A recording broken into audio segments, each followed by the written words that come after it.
Hello, ma'am. Hello.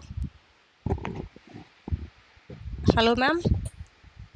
Yes, Sugandhi. Ma'am, can you hear me? Yeah, I one second. Yeah, I can hear you. Okay, just wait, ma'am. Just wait. ஏங்க இதுல sound கம்மியா கேக்குது.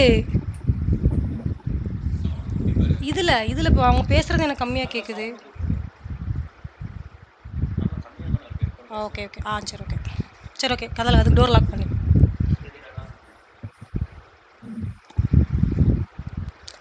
Okay, ma'am. Shall we start the session?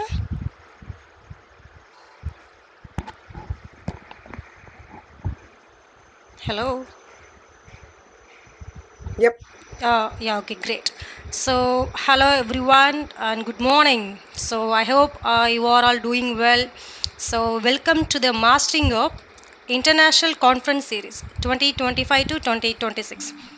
Today's theme is International Conference on Education Technology and Digital Learning. So, super exciting stuff again. So, okay, without any delay, I would like to invite our convener, Dr. Shirali, to please start, ma'am. Thanks, Sugandhi. Well, good morning to everyone. I am in New Zealand, so it's evening time for me. But distinguished keynote speakers, respected colleagues, dear students, and my dear friends, a very warm welcome to each one of you. It is both an honor and a privilege for me to stand before you today as the lead convener of this international conference on education, technology, and digital learning. Today, we have gathered here not just as academics, researchers, or practitioners, but as visionaries united by a single belief that education has a power to transform lives and technology has the power to accelerate this transformation. I would like to begin this conference by acknowledging our keynote speakers, Dr. Jyots Naharan, Dr. Shalini Sharma, Dr. Monica Rani, and Dr. Yasser Ashraf. Your expertise and research represent not just knowledge, but hope. A hope for a future where technology in education is not an obstacle, but a bridge that connects learners across age, culture, geography, and ability. Today, we live in an age where the digital revolution is rewriting the rules of learning. Classrooms are no longer confined to the four walls. Students carry libraries in their pockets, educators collaborate across continents, and AI personalizes learning at a scale we only once dreamed of. Yet, this transformation is not without its challenges. Accessibility, ethics, equity, and inclusivity must remain at the heart of every innovation. Because technology without humanity is progress without purpose. Hence, our conference of today and the theme which we are going to run across the day speaks precisely of this balance. How can education technology and digital learning shape a future that is inclusive, accessible, and deeply human? To all the participants over here, I encourage each one of you over the course of this conference, please do these three things and learn from our keynote speakers. First one, engage deeply. Listen to them, but don't listen just for the sake of listening. Learn to respond and learn to truly understand. The wisdom shared here today could be seed of your next big idea. Collaborate courageously, reach across disciplines, institutions, and cultures. Some of the greatest innovations in education are born when unlikely minds are like meet. And dream boldly. Imagine education not as it is, but what it could be. Personalized, borderless, sustainable, and empowering each one of you, from a child in a rural village to a professional reskilling in a global city. On my personal note, as an academic and a global educator, I have witnessed the struggles and triumphs of students across different contexts.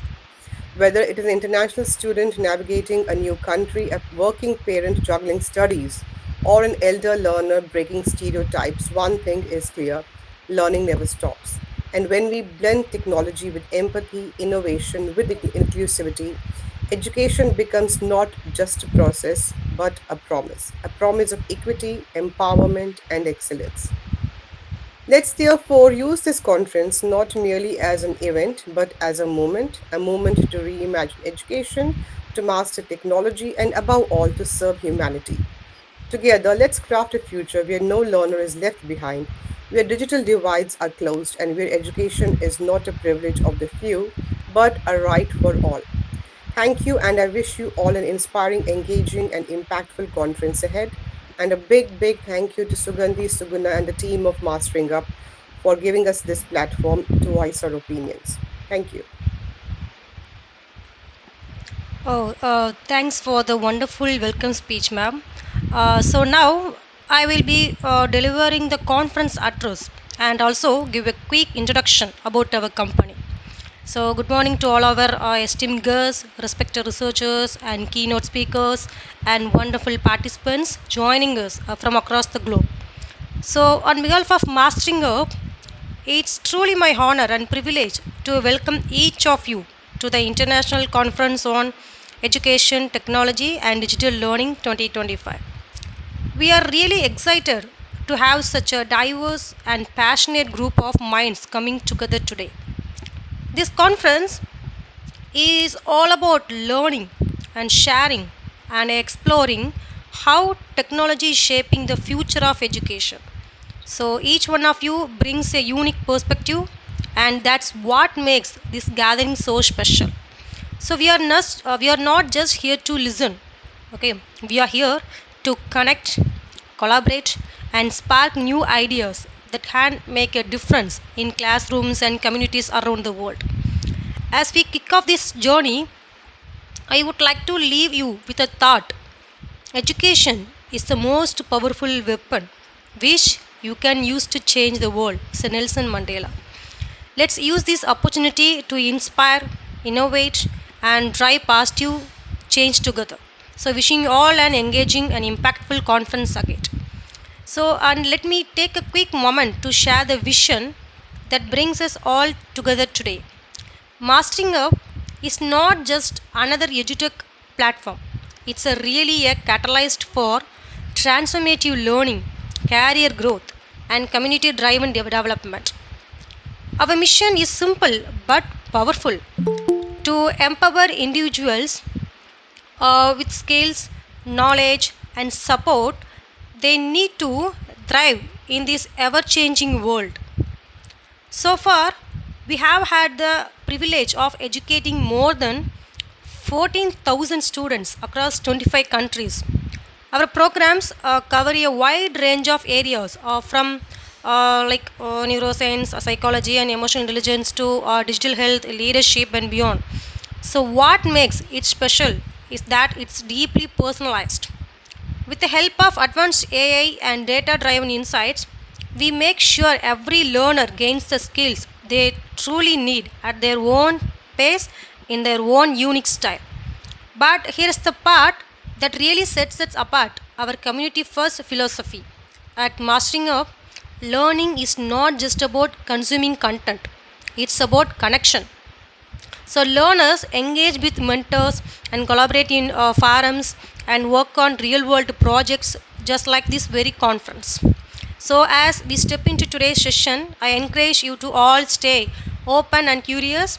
Whether you are here a researcher or a practitioner, a policymaker, or a student, there is something valuable waiting for you in the world of education, technology, and digital learning.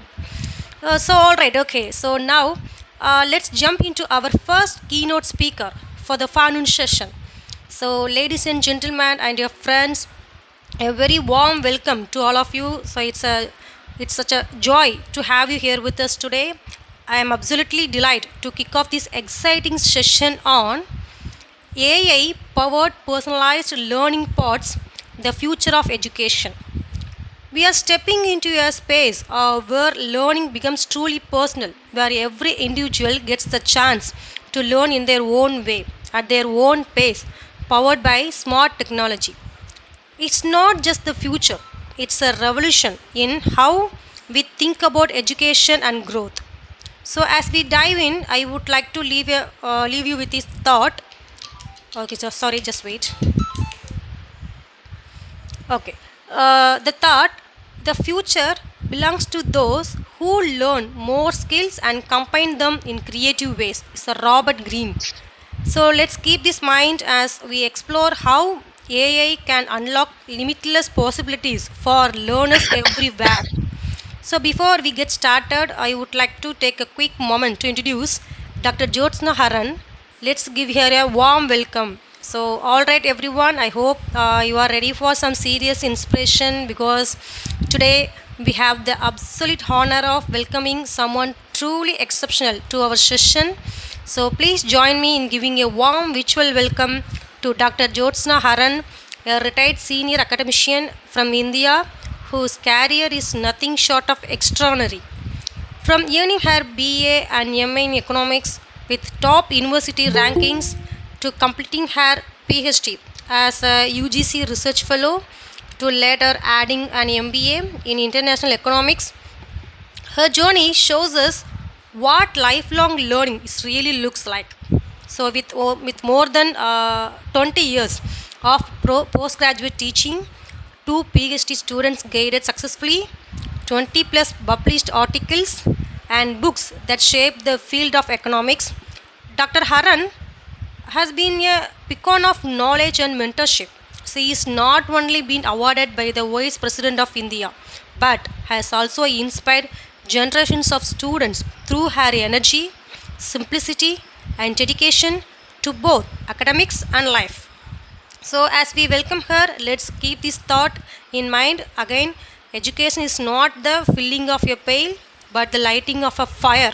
So, William Butler Yeats. And today, with Dr. Haran's presence, we are all about to light that fire of curiosity and inspiration together. So, I would like to introduce to the possible motto of Dr. Jyotsna Haran. I think that's a correct motto, to inspire minds through knowledge, guide with compassion, and live as a continuous learner in the journey of education and life. So, I would like to hand over the session to Dr. Haran, and also thanks a lot for joining us today. And over to you, ma'am. Thank you very much. Am I audible? Yeah, yes, Thank you. ma'am. So, okay, can I start directly? Am I audible?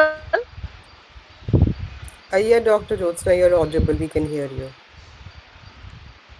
Okay, so I directly start without time. Yes, please.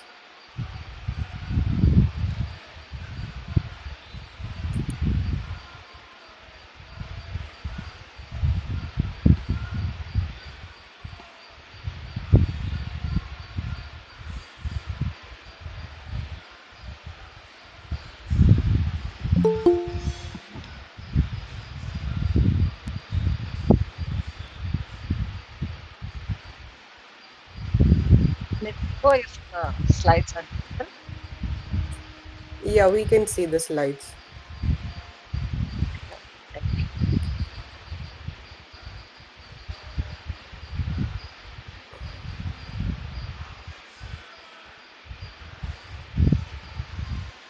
Visible. Yeah, it's visible.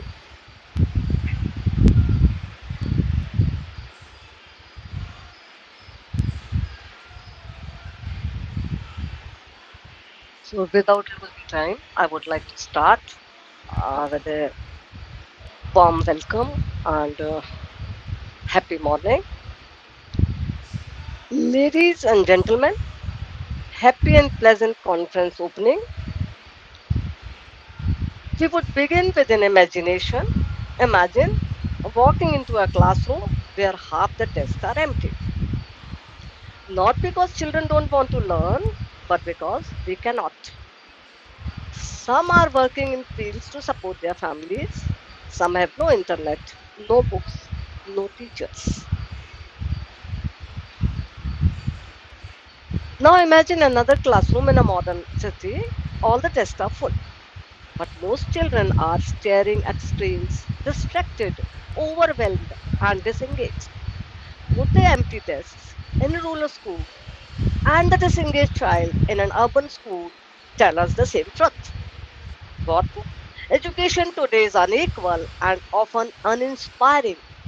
The real question is, how do we fill those empty desks with opportunity and those full desks with the purpose? That's why we are gathered here. Once again, happy morning, everyone. Let's move in 2035. Chalo chale. A child walks into school, but there are no textbooks, no blackboards, no bells.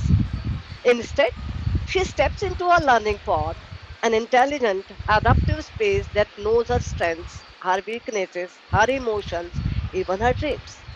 The pod adjusts itself instantly. Math becomes a game when she feels nervous. Science becomes an adventure as she feels curious. And history becomes a story as she's tired. For her, learning is no longer a memorizing task, it is about living knowledge. Now, the question is, do we have to wait until 2035 for this? Or can we begin building it today? Just remember Kabir Das दोहा काल करे सो आज करे सो अब पल में परलय होएगी बहुरी करेगा कब. Now let's talk about whether Wi-Fi is important or water is important. Good morning. Hope everyone is awake and alive. I recently came across a survey where young people were asked, what would you rather live without for a day, Wi-Fi or water? What people said, young people, पानी नहीं होगा तो चलेगा, wifi बंद हो जाएगा तो heart beat बंद हो जाएगी, वाटर खत्म हो जाएगा तो सिर्फ गला सूखेगा. Guess 60% said they can live without water. So there are two things. The next generation is wired differently. And two, learning is to happen where their minds already are digital, connected, and personalized. But the danger is this: without direction, the same technology that can make them wise can also make them wander. And so, we educators, innovators, leaders, we are not just providers of information, we are shapers of wisdom. Dear participants and conference organizers, happy morning once again. I would like to ask you, am I audible clear? My voice is clear? Please. Okay. Dear participants and conference organizers, happy morning. Very good, happy morning. I would like to begin with the expression of gratitude toward the organizers of the conference and as a special sense of gratitude to the convener, Dr. Shirali Arya and Madam Suganti. And also to those who provided, of course, the information of the conference link.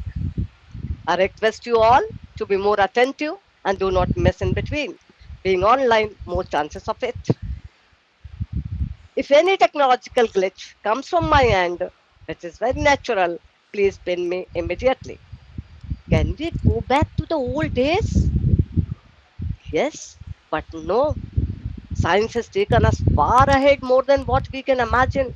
We don't prefer now black and white TV. Can we live without mobile phones? No.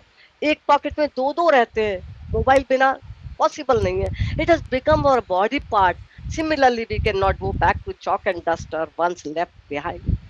The dynamic science is going to take us into a never imagined world where we have to learn and accommodate for a better and use the new tools wisely and prudently. IIT Madras has expanded AI for all via second phase of Swayam Plus.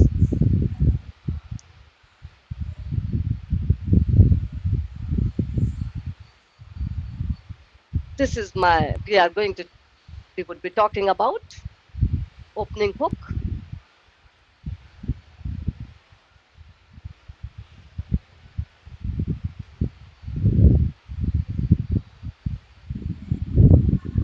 We will be talking about opening hook, what are AI powered learning pods,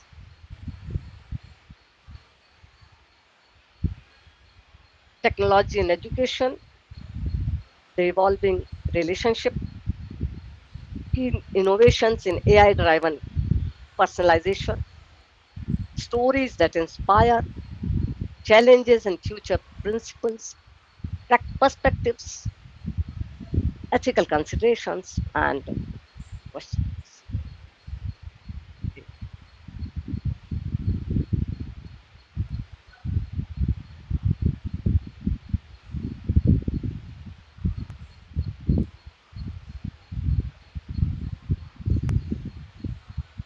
Visible? personalized pleasure,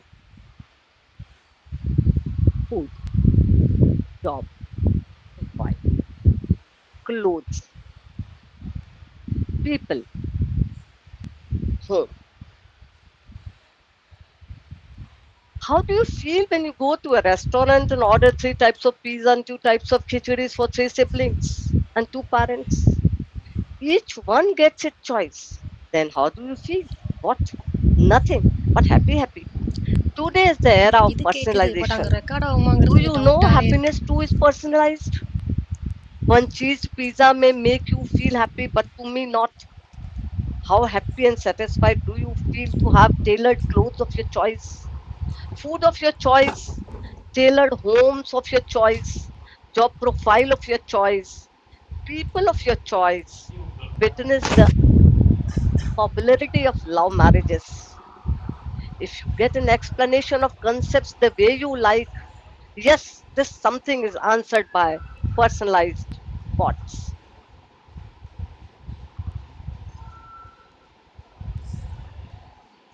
AI in education is projected to grow at compound annual growth rate of 45% by the time of 2027. When we say AI in education is projected to grow at a compound annual growth rate of 45% through 2027, it's not just a statistic, it's a signal. A 45% growth, compound annual growth rate is extraordinary. In most industries, even 10% would be considered rapid growth. What this tells us that education is no longer just adopting technology, it is being reshaped by it. AI has reached to everyone in just 2 years. A student of 10 years or even younger than talks about AI. We are learning right now at the in the 60th of our or sixth decade of our life, but they know in the first decade of their life. So in just 2 years, AI has reached to kid and to the oldest. Why is this happening? First, because AI offers personalization at scale, something traditional systems could never achieve. Second, because both developed and developing nations see AI as a way to bridge learning gaps. And third, because students and parents are demanding experiences that feel modern, engaging, and tailored. For us, as educators and innovators, this projection is not just about market growth, it's about responsibility. A 45% growth rate means the window of experimentation is closing fast. The choices we make now will shape how millions of learners experience education in the next 5 to 10 years. You can see AI is not futuristic, it is reshaping the learning right now, not in future, it is reshaping. AI is not some distant futuristic dream. It's already here, reshaping learning in real time. From personalized lesson plans to instant language translation, from adaptive assessments to AI tutors available 24 by 7. The classroom is changing right before our eyes.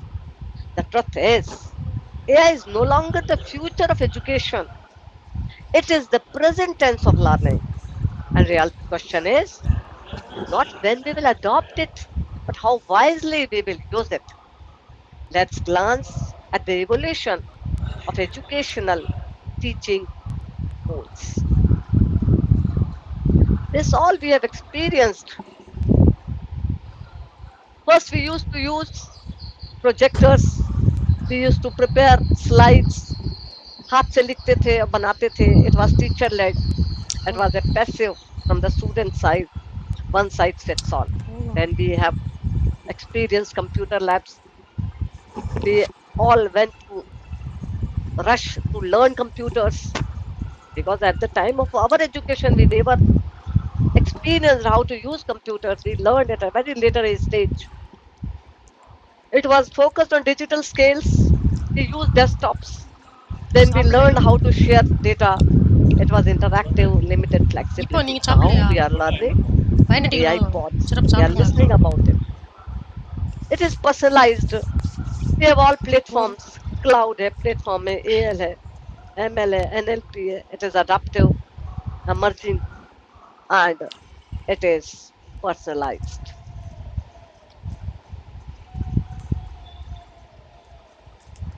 It is not replacing, it enhances their reach. What are AI powered personalized pods? Small tech supporting learning environments where AI adopts content, content based methods for whom? For individual learners. Am I clear and audible? Please tell me. Yeah yes ma'am. Okay. In between, I keep on asking so that I know that yeah, I'm audible. Let's break it down. What exactly are AI powered personalized learning pods? Think of them as intelligent micro classrooms built around the learner, not the syllabus. Each pod is powered by AI that continuously analyzes how a student learns, what excites them, what confuses them, when they need support, when they are ready to be challenged. Instead of traditional one size fits all model, these pods create a tailored learning journey. If a child struggles with fractions, the pod does not just repeat the same lesson, it finds new games, visuals, real life applications to make fractions click. If another student races ahead in science, the pod accelerates and connects them with global peers or mentors to nurture their curiosity. Or put it differently, the pod is not just a digital tutor, it's a learning ecosystem combining content, mentorship, feedback, emotional intelligence into one adaptive space. The vision is simple but powerful. Every learner, anywhere in the world, having their own personalized classroom, available anytime in sync with their unique pace and passion. This is what we mean when we talk about AI powered personalized learning pods. Education that finally bends, I repeat, education that finally bends to fit the learner instead of forcing the learner to fit education. Here I would put it in a very different way. Education system is accommodated to educate the learner. बच्चे को क्या सीखना है, कैसे सिखाना है, this system has to adopt so that this so that the education can reach to the our target. Education is getting educated to educate the learner. I repeat, education is getting educated to educate the learner. Preparing AI powered personalized learning pods is like setting up a mini universe for every learner. First, we gather smart tools, AI tutors, adaptive content, interactive simulations, just like stacking ingredients for a recipe. Then we blend in data from the student's pace, interest, strength, so the pod can serve lessons that feel tailor made. Finally, we add the human touch, teachers, mentors, even peers who guide, correct, and inspire. The result is a pod that does not just deliver information but becomes a living, breathing companion for the learner, adapting every day just as naturally as a friend would. How to prepare an AI powered learning pod? It is just like a recipe. Just like think of setting up a kitchen, we first gather rice, spices, vegetables, utensils before cooking. Similarly, a school has to gather chatbots, adaptive platforms, AR, VR, augmented reality, and all AI tools. Then student data, learning style, their pace, their strength, their weaknesses, and then we mix the base. We use the AI to design to personalize pathways, their lessons that adjust difficulty based on the learner's progress, add simulations, quizzes, and games to keep it lively. It is just like adjusting sugar in tea depending on who drinks it. Whether is it a diabetic person or any other different levels of sugar choice, AI adjusts the sweetness of lessons, easy for beginners, challenging for advanced learners. Teachers and industry mentors step in to explain, guide, and inspire. Group pods allow peer to peer collaboration. The role of teacher is of enhancement. They can compare it. For example, a dosa is tasty on its own, no doubt. The role of a teacher is of enhancement. For example, chutney and sambar make dosa wholesome. So AI gives the base, but teachers and peers complete the learning experience. So teachers complete the whole thing. Without teacher, dosa is just without sambar and chutney. Nobody would like it. There is continuous feedback loops which update the pod daily. If a student like Anya is struggling with fractions, the pod gives simpler examples tomorrow. If she is excelling in science, it serves advanced experiments. It is just like a fitness app that changes our workout plan daily. Learning pods change lessons based on progress. What is food feedback loop? This is visible here. Feedback loop. A feedback loop is the beating heart of AI in education. It is a cycle where the learner's actions generate insights. Those insights shape the next learning step, and that step creates new actions. Unlike traditional classrooms, where feedback might come day later on, a test here it happens instantly, continuously. That's why what makes AI powered learning was so powerful. They are alive, always listening, always adapting, and always responding. If we take examples of USA, ALT School, they are using AI personalized learning plans in their micro classroom models. In India, there is a SOAR initiative, SOAR, which has been initiated by Ministry of Skill Development and Entrepreneurship. It is a national program launched in July 25. It introduces AI literacy to students grades 6 and 12 through a blended learning approach covering concepts like generative AI and ethics, and provides a 45-hour training modules for educators. So a student of 6th grade is learning. Next.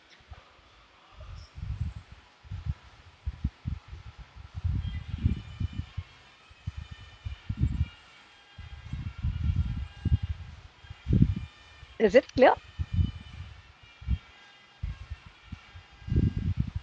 Is it clear? Visible? Yeah, yes, ma'am. Education and technology, a symbiotic journey. It's just like a marriage. Education and technology have to move together, mingled each other. There is a perspective shift. Tech used to be a tool, now it's a teacher.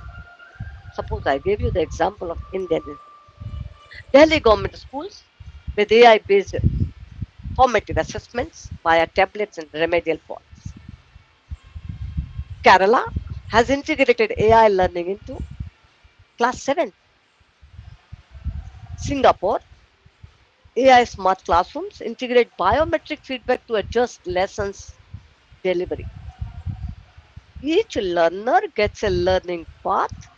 I repeat, each learner gets a learning path that's mapped to their strengths.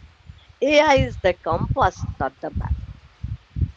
AI is not just programmable, it's perspective, checking not just answers but attitudes. Tools like Duolingo, Learning Language Gap, Gemini make personalization invisible, embedded into the normal rhythm of learning.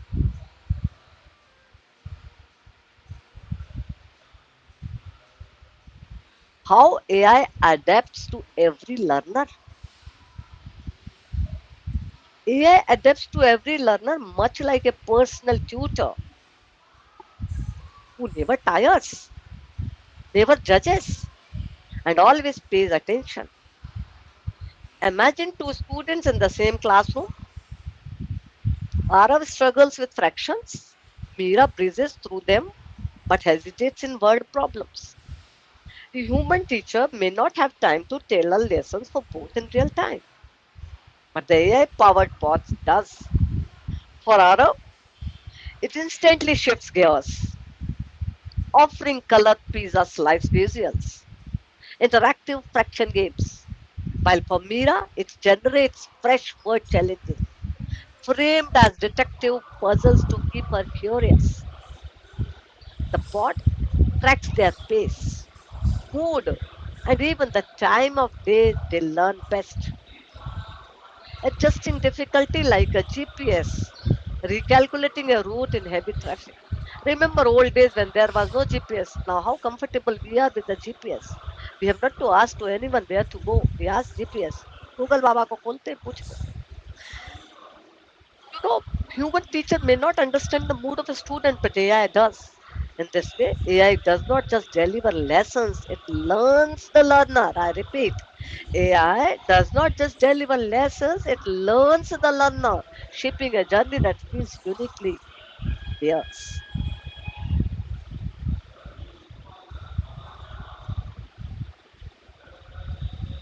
How AI adapts.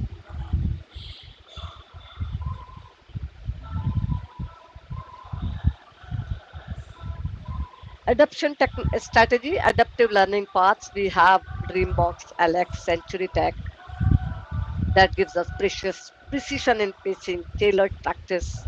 We have personalized tutors like auto tutors, learning mate, then dynamic dialogues, guidance. Adaptation strategy, we have student driven feedback, HITL systems, personalized refinement loop, inclusive designs, Udemy, adaptive access for visually impaired. They've introduced this. Built-in tools, Duolingo and Gemini, embedded personalization at scale. Teacher AI collaboration that ChatGPT in classrooms, adaptive instructions with oversight.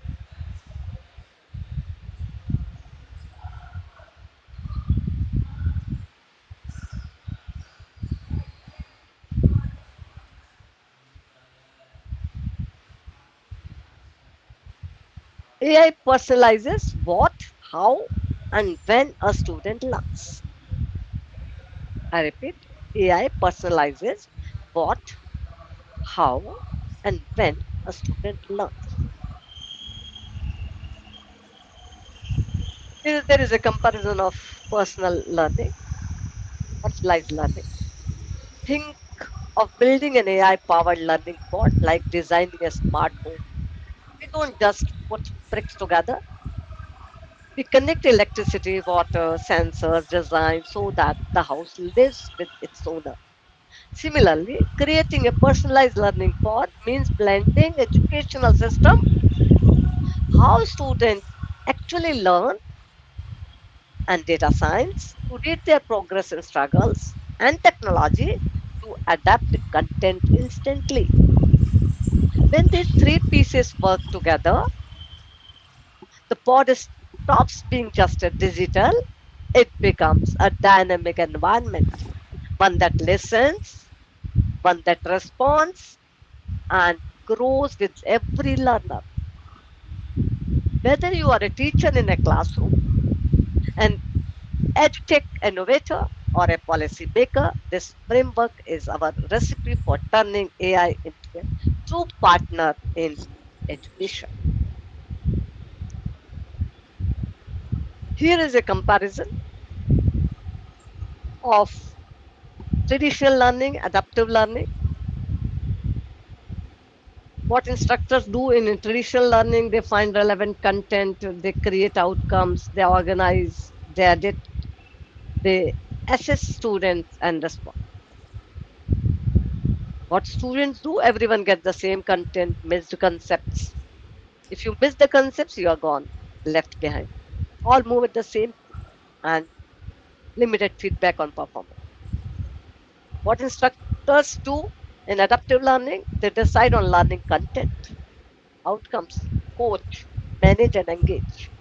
What adaptive technology does, finds relevant content, links concepts to content, adjusts based on content and student progress. What students do, get learning plan tailored to their own needs, skip learned concepts, get recommendations, and master all concepts.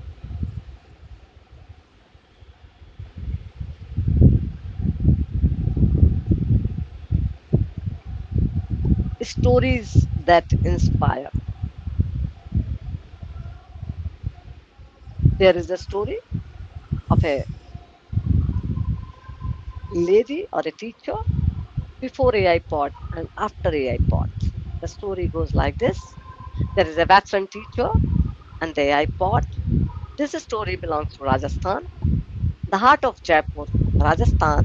Mrs. Archana Sharma walks into her Hindi classroom with the same quiet confidence she has carried for over 3 decades.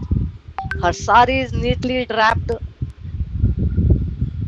her looks carefully stacked, and her voice warm but firm, the kind that commands attention without raising itself.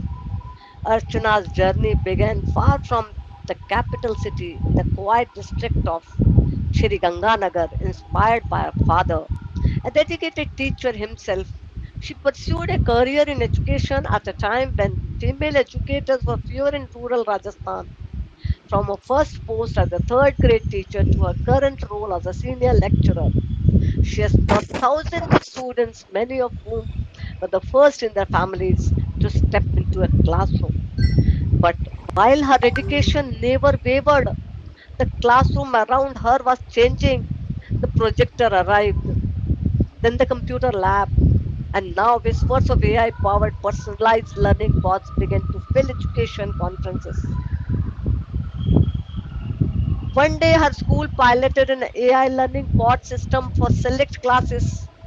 Curious but cautious, Archana observed as the students, usually a mix of shy, fast learners, and those quietly falling behind, were grouped into dynamic pods by the AI.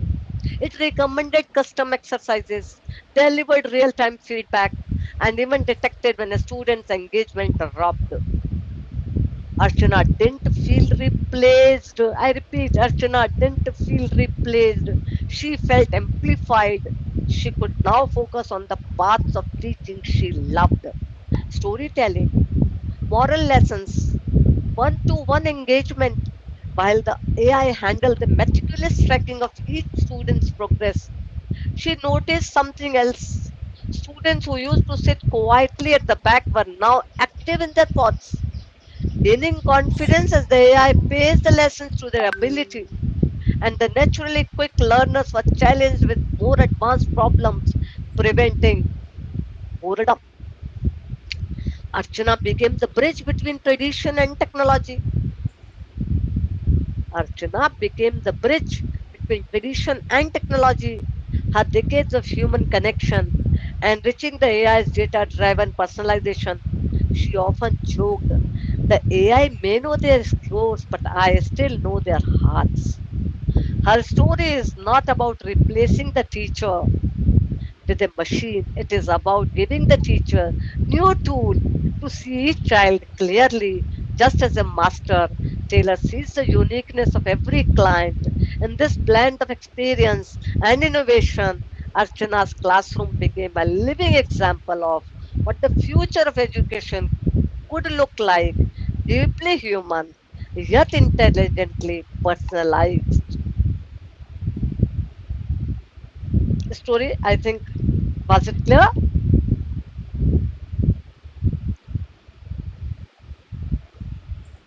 Now, the revolution of 2035.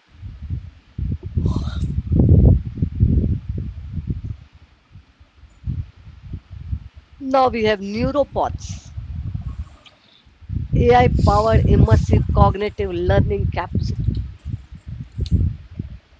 Let's imagine the year 2035. Learning has gone far beyond digital screens, ebooks, and even AI driven personalized pods. We now step into pods, intelligent, immersive environment that connects directly with the learner's brain, emotions, senses. These pods are not just adaptive in content, they are responsive to how you feel, think, and react in real time. If a student feels anxious about a math problem, the pod instantly shifts to a calming mode, adjusts difficulty, and offers encouragement. If excitement peaks, the pod amplifies that curiosity with deeper challenges. Powered by quantum AI, neural feedback, emotional analytics, neuropods create a classroom that literally breathes and evolves with the learner. In essence, the classroom is no longer a place you enter. The classroom, I repeat, the classroom is no longer a place you enter. It is an experience that enters you. This is the future of learning, not just personalizing, but deeply human, deeply adaptive, and truly alive. These are neuropods. Anya and her learning pod, the year 2035. A story follows. It is 2035. To all of you, I am taking you to the 35 after 10 years. A young girl named Anya steps into a neuropod. Not a classroom with walls, but a living, breathing space of learning. She wears a simple neural band. Instantly, the pod senses her state of mind. When Anya feels anxious about a math problem, the neuropod does not scold her, mark her wrong. Instead, it softens the pace, calms the environment, shows her the concepts through an interactive hologram. She does not just see the answer, she feels the understanding settling. And when her curiosity sparks, the neuropod shifts gears. It challenges her with deeper problems, connects her to another student across the world with the same interest, and together they explore, discover, and create. This is the power of neuropods, classrooms that listen, adapt, grow with the learner. For Anya, learning is no longer just digital, it is sensory, emotional, and alive. This is the picturization of the story. She steps into her pod. A voice says, "Good morning, Anya. Your mind is sharpest now. Let's begin." Then the second phase is she learns the day. She watches a video. She answers the questions. She completes the task and gets the feedback. She is learning even in dreams. And every child has a pod. From every country, they are connected. The world has become a big classroom.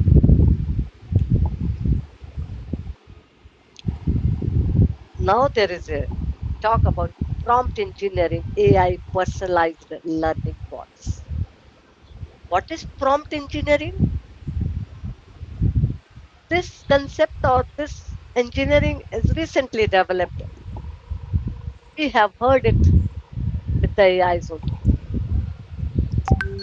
Prompt engineering is the strategic craft of designing and refining inputs, prompts given to AI systems, especially large language models like ChatGPT, to get accurate, relevant, and tailored outputs.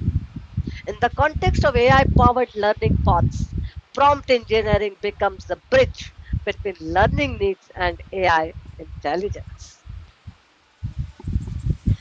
Prompt engineering means asking questions or giving instructions to AI in a smart way so that it gives you the answer you really need. For example, whenever we go to restaurant, we don't ask waiter, bring me food. If we say like this, the waiter is confused. What kind of food? Snacks, dessert, what? Main course. If you say, bring me one plate of masala dosa, crispy with extra chutney and sambar, the waiter knows exactly what to bring, and we would likely to be happy with the result. So AI also works the same way. A vague prompt, a vague input will give you vague or useless answer. A clear, specific prompt, accurate will give you useful and accurate answer. Here is the role of an educator, instructor. What to prompt so to get the most accommodating answer for the learner.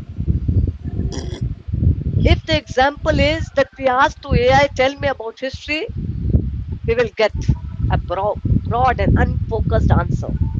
But if we ask AI, explain World War II, causes in 5 bullet points, as if explaining to a 10-year-old, it will give a clear, age appropriate, structured answer.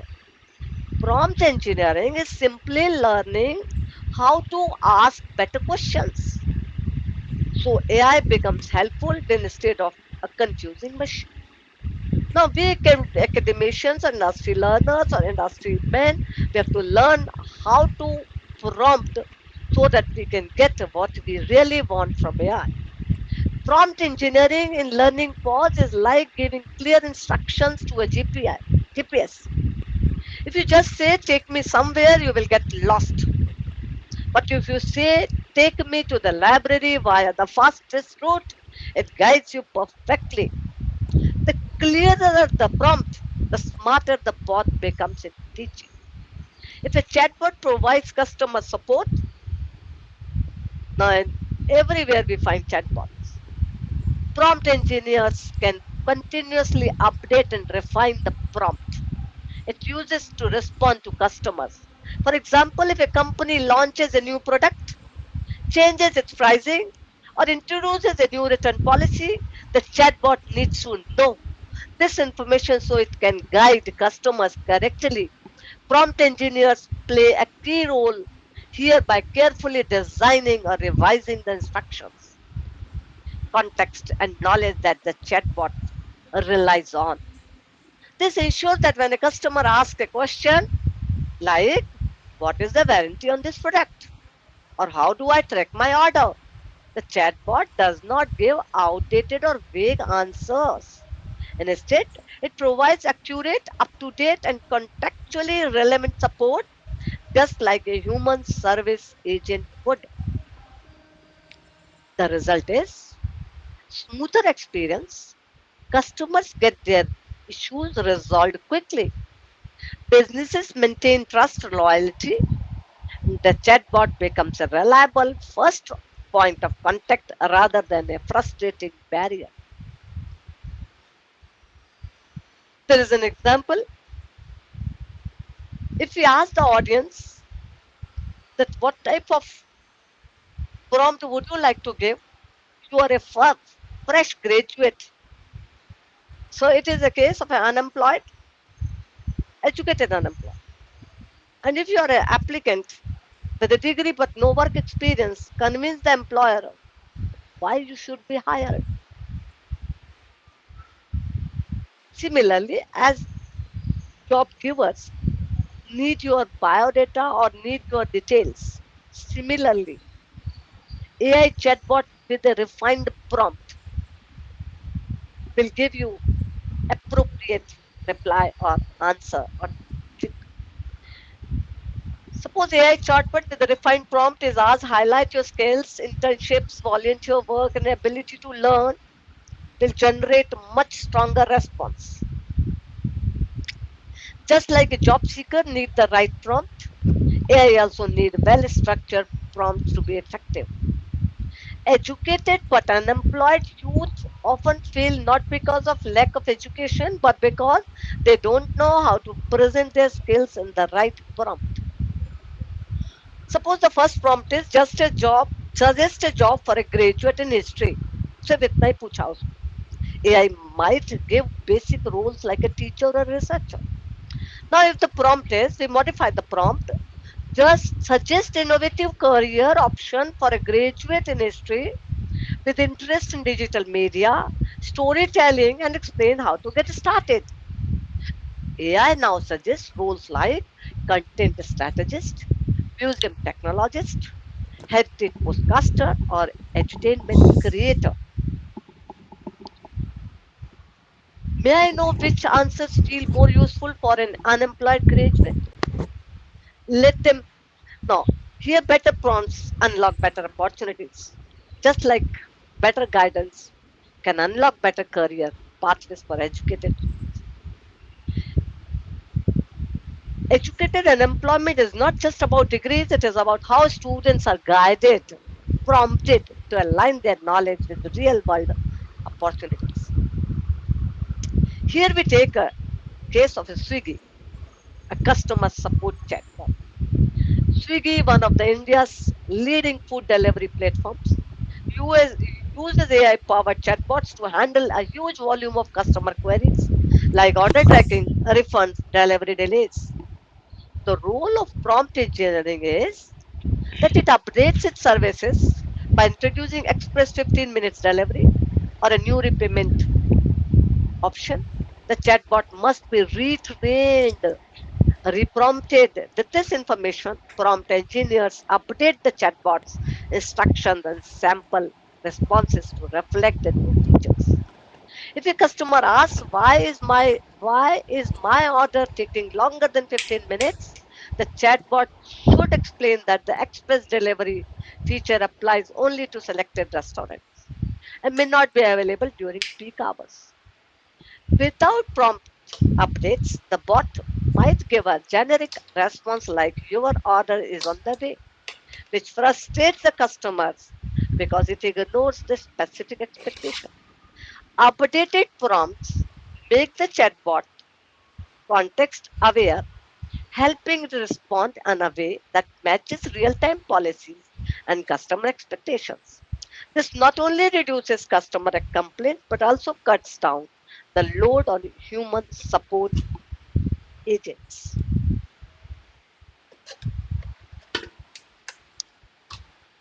If, for example, if a chatbot provides customer support prompts, engineers can update it with the latest information about products and services.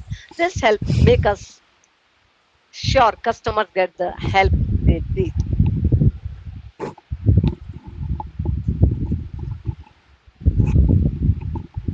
When we do not get proper reply on our complaint issues, the reason lies with improper prompt engineering.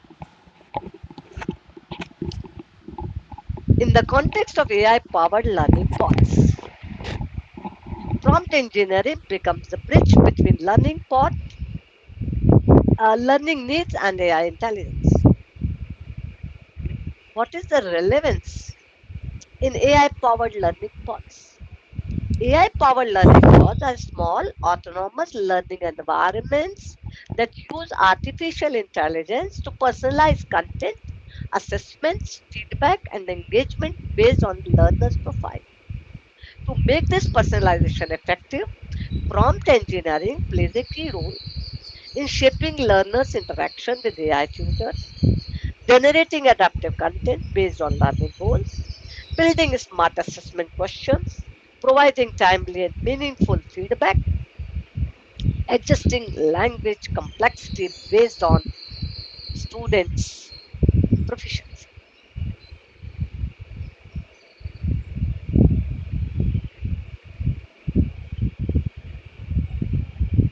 How prompt engineering works in learning paths.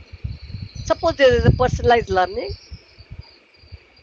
Example would be explain Newton's laws for a 10-year-old who likes cricket. Cricket based analogy to explain physics. Multilingual support. translates the lesson on fractions to Hindi with visual metaphors, interactive Hindi versions with localized examples. Assessment creation, create a 5 question quiz on climate change for class 8 students. It will be age appropriate curriculum aligned quiz. Remedial feedback, my student didn't understand gravity, can you provide a simpler analogy? Use a relatable real world objects to explain. Then there can be a summarization. Summarize this 10-page biology chapter in 10 minutes, audio script, voice friendly digest version generated.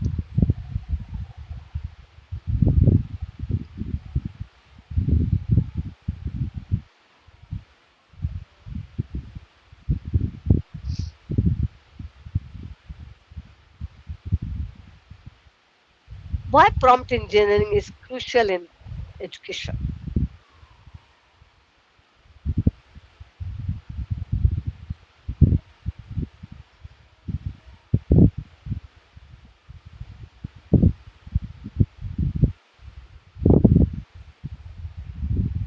Am I audible? Yeah, yes, ma'am. Okay. Why prompt engineering is crucial in education? First is precision personalization. Well engineered prompts help the AI understand exactly what the learner needs based on age, subject, cognitive ability, and learning gaps. It is efficient in content generation.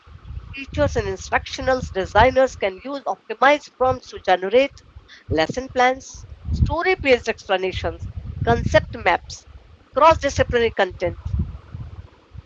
It gives equity in learning. Prompts can cater to regional languages, learning disabilities, for example, dyslexia friendly formats or culture context. It is adaptive in learning journeys. With dynamic prompts, the AI can adjust pace, depth, complexity of topics automatically. A real life example, an Indian case.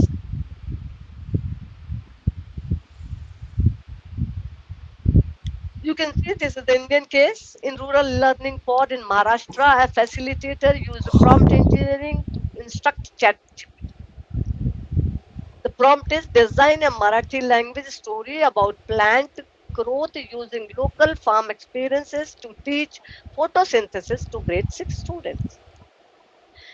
A vivid story featuring local characters, a farmer's daughter and her banana tree, explaining photosynthesis using daily life scenes, sunrise, watering plant, etc. in Marathi. When it was explained in Marathi, the students grasped the thing in an easier way if it is taught in English or any other language.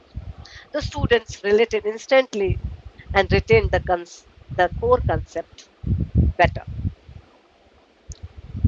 How educators can use prompt engineering? For educators, prompt engineering is less about coding and more about conversation design. It is like becoming a DJ of knowledge. Just as a DJ knows which track to play to lift the mood, teachers can craft prompts that make AI tune into the learner's needs. And instead of asking the AI a bland, explain photosynthesis, a teacher can say, explain photosynthesis as if you are a Bollywood storyteller telling a bedtime story to a 10-year-old. Suddenly, the lesson has color, context, fun. By experimenting with tone, role play, and context in the prompts, educators turn AI into a core teacher and who can switch between a scientist and a poet, a historian, or even a friendly neighbor.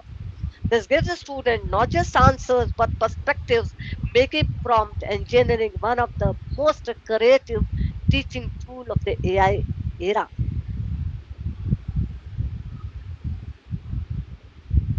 Photosynthesis can be explained to a cricket lover.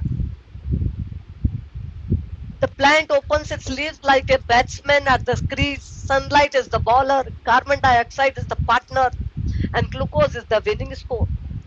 The student laughs, visualize, and remember. By shifting the prompt, we can turn a dry concept into a lively story. Prompt engineering helps educators reshape dull explanations into magical, memorable lessons, whether it is a cricket, cooking, or cartoons. Here is some example. For example, maths. If you have to teach fractions, explain the fractions to a 12-year-old using the example of sharing a box of samosas at a family picnic. Students see the fractions in real life, tasty context, making abstract numbers meaningful. Suppose a student has to be explained Indus Valley civilization. Tell me about the Indus Valley civilization. Narrate the story of Indus Valley civilization as if you are a tourist guide and giving a walking tour of Mohenjo-daro. History feels alive, like students exploring ancient streets with a guide. Another example, suppose we have to explain the adjectives, teach adjectives by describing superheroes, their costumes, their powers and personalities. Grammar becomes fun, linked to characters students already love. Prompt engineering lets teachers speak with the language of their students' world, turning AI into a storyteller, coach, or even a friend who makes learning stick.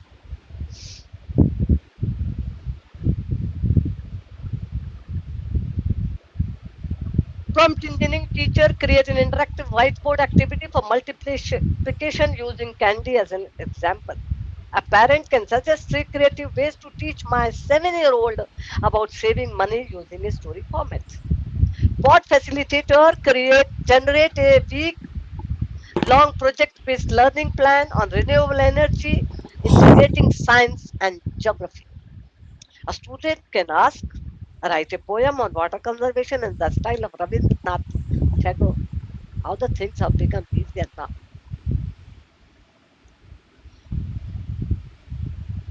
Prompt engineering is the invisible target.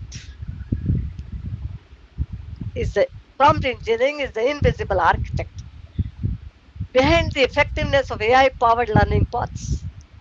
It determines whether the AI becomes a mere content generator or a true learning partner. By investing in smart prompt design, educators and technologists can unlock the full potential of AI in transforming personalized education. Preparing AI powered personalized learning pods is like building a living classroom where every element works together. It begins with a clear purpose, whether for school children or college or a corporate learner, and a deep understanding of the learner's needs. Like rural Indian case, 6 to 8 students who need multilingual support in science and math. Pedagogy is designed around adaptive learning, gamified storytelling, and micro modules that shifts in real time. To a struggling child in fractions, sees pizzas and games instead of formulas. Behind the scenes, an AI engine powered by NLP, ML, computer vision, and speech recognition keeps the pod responsive, and while a user friendly platform offers a dashboards, feedback loops, and collaborative tools. The heart of the system is rich AI ready content, tagged videos, quizzes, case studies, and CBSE aligned problem banks made discoverable by personalization algorithms that know whether when a learner prefers tough challenges in the morning, lighter practices in the evening. Ethical design ensures data privacy, cultural inclusivity, accessibility for every child, while testing and iteration refine the experience through real pilots like Andhra Pradesh tribal schools, where pods boosted maths score by 30% in 2 months. Scaling is achieved through solar powered tablets, offline edge AI, mobile vans that carry pods into villages, making learning accessible anywhere. Finally, an AI dashboard monitors progress, predicts disengagement, and keeps the system evolving. In short, these pods blend educational theory, data science, and human empathy into a smart ecosystem where learning is not just delivered but experienced. Take some example from India. Ek Step in Bangalore's foundations opened learning platforms plus AI personalization via Shiksha Lokam. In USA, Khan Migo by Khan Academy uses ChatGPT 4 to guide learners. In Africa, MShule, first personalized mobile learning platforms, uses SMS plus AI for learning for personalized micro learnings. Students will learn prompt engineering as a part of digital literacy in next 5 to 10 years. Teachers will be trained to use prompt templates for different learning needs. It has already started. How to teach teachers. AI tutors will evolve to co-develop prompts in real time with learners. For example, Socratic questioning style. Personal AI assistants in learning pods will auto-tune prompts by analyzing learning behavior, mood, and progress. Many where it has already come.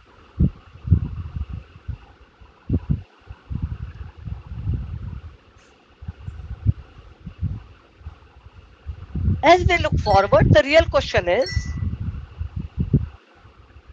not AI will transform education. It is already here. The real question is will we use it to create a generation of passive consumers or a generation of fearless creators?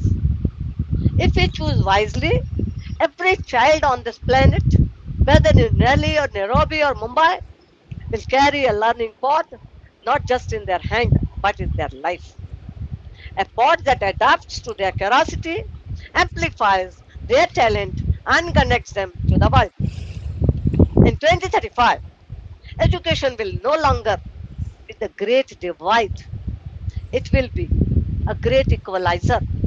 And when that happens, we will have fulfilled the oldest dream of humanity that knowledge belongs to everyone, everywhere, and always. Impact in 2035 zero dropout global classrooms, personalized cognitive blueprints for every student, AI guided career mapping starting from the age of 10. Education becomes a living ecosystem, constantly evolving the learner.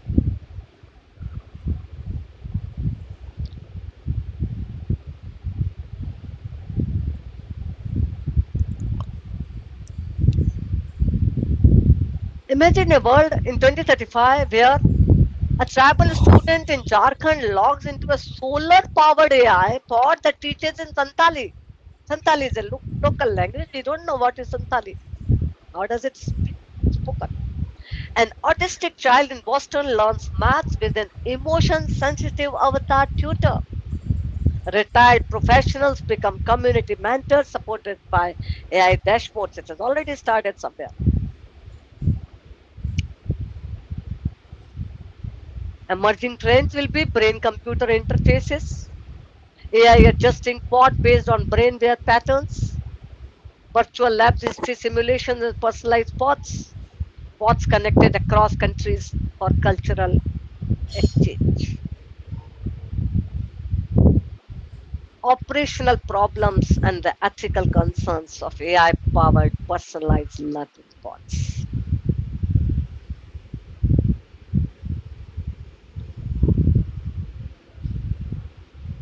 AI powered personalized learning pods promise to revolutionize classrooms, but the ground reality is far from smooth. In rural Bihar school, power cuts and just two tablets for 40 children make personalized learning look like a group struggle. Even where technology is available, cost weigh heavily. A Delhi private school flaunts advanced pods while a government school in Rajasthan can barely maintain one smartphone. Teachers, often undertrained, hesitate to use AI dashboards or fail to engineer prompts that could unlock the pod's potential, reducing it to an expensive gadget. Students too risk becoming overly dependent. A Bangalore child SS equations with pot support, but falters in explaining logic to peers, showing how critical thinking may slip away. Ethical concerns are equally pressing. Bots constantly collect data, facial expressions, voices, weaknesses. Without strict safeguards, this can easily be misused. Biases seeps in when algorithms trained on urban English database fail to understand as a Tamil Nadu child's dialect, giving unfair feedback. Just recall if you come across difficulty in catching power of mic in phone. We speak something, mic catches something else. The digital divide grows sharper as elite schools thrive with ever evolving path while tribal classrooms in Odisha are held back by power cuts.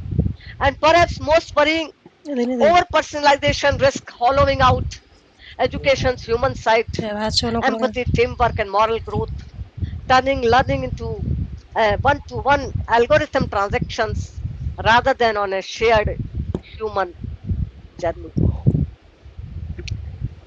The slide shows the same.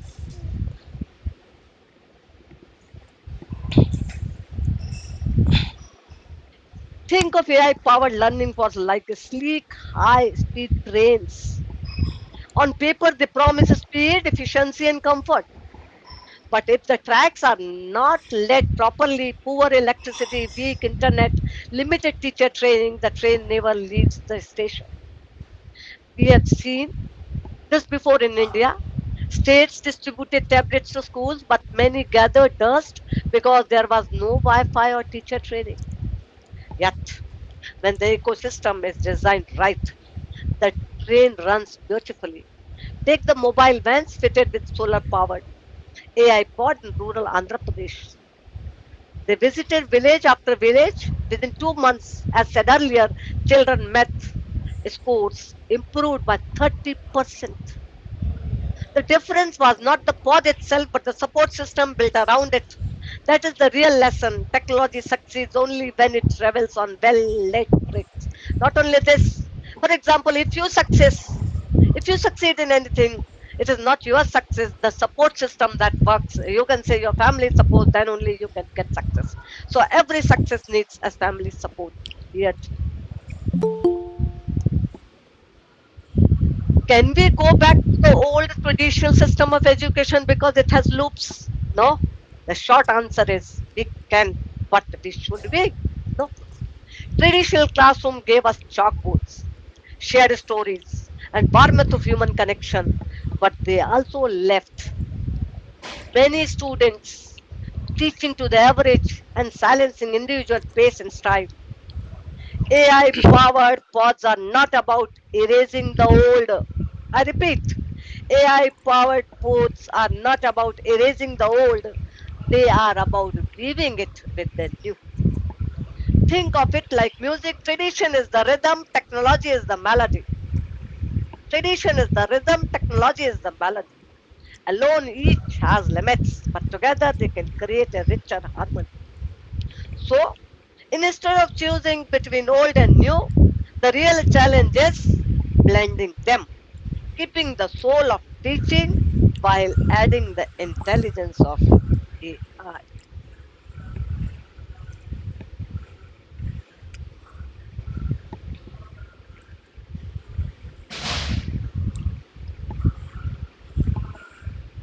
Zero dropout, personalized cognitive blueprints. Here you can see the ecosystem. AI guided career mapping starting from the age 10 becomes a living ecosystem. AI powered personalized learning paths represent a paradigm shift in education. One that is learning centric, inclusive, and டக்குன்னு scalable. சொல்லிட்டேன் The whole the promise of democratizing They hold the promise of democratizing high quality education, but their success hinges on thoughtful ஆமா அந்த design, அது அப்படி ethical டக்குன்னு வெளியே வந்துச்சு implementation, and collaborative governance. With India's digital thrust, a global momentum toward AI in education, the dream of education for all, tailored for one, could soon become a reality.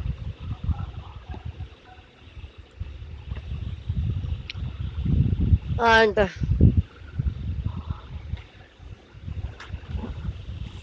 This is the end. I took 3 minutes extra. Sorry for that.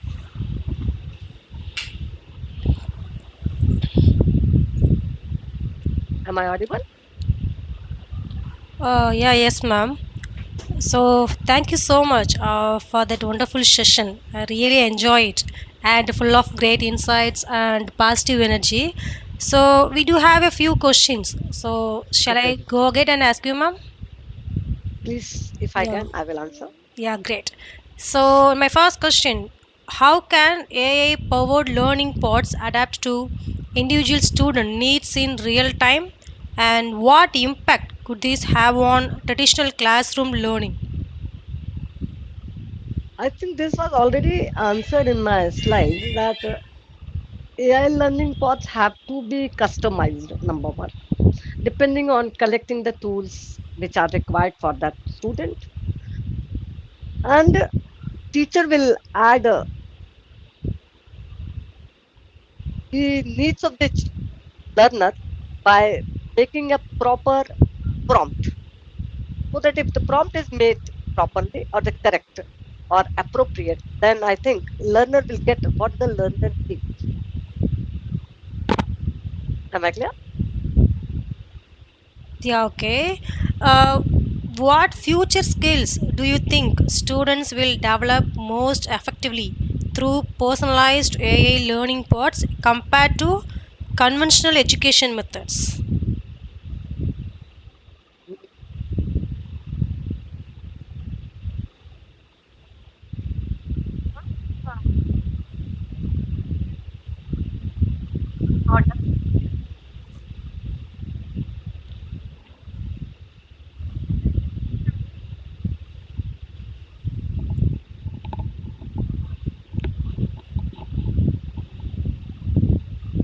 Hello. Hello, ma'am. Have question again. Ma'am, I think you have some network issue. Hello.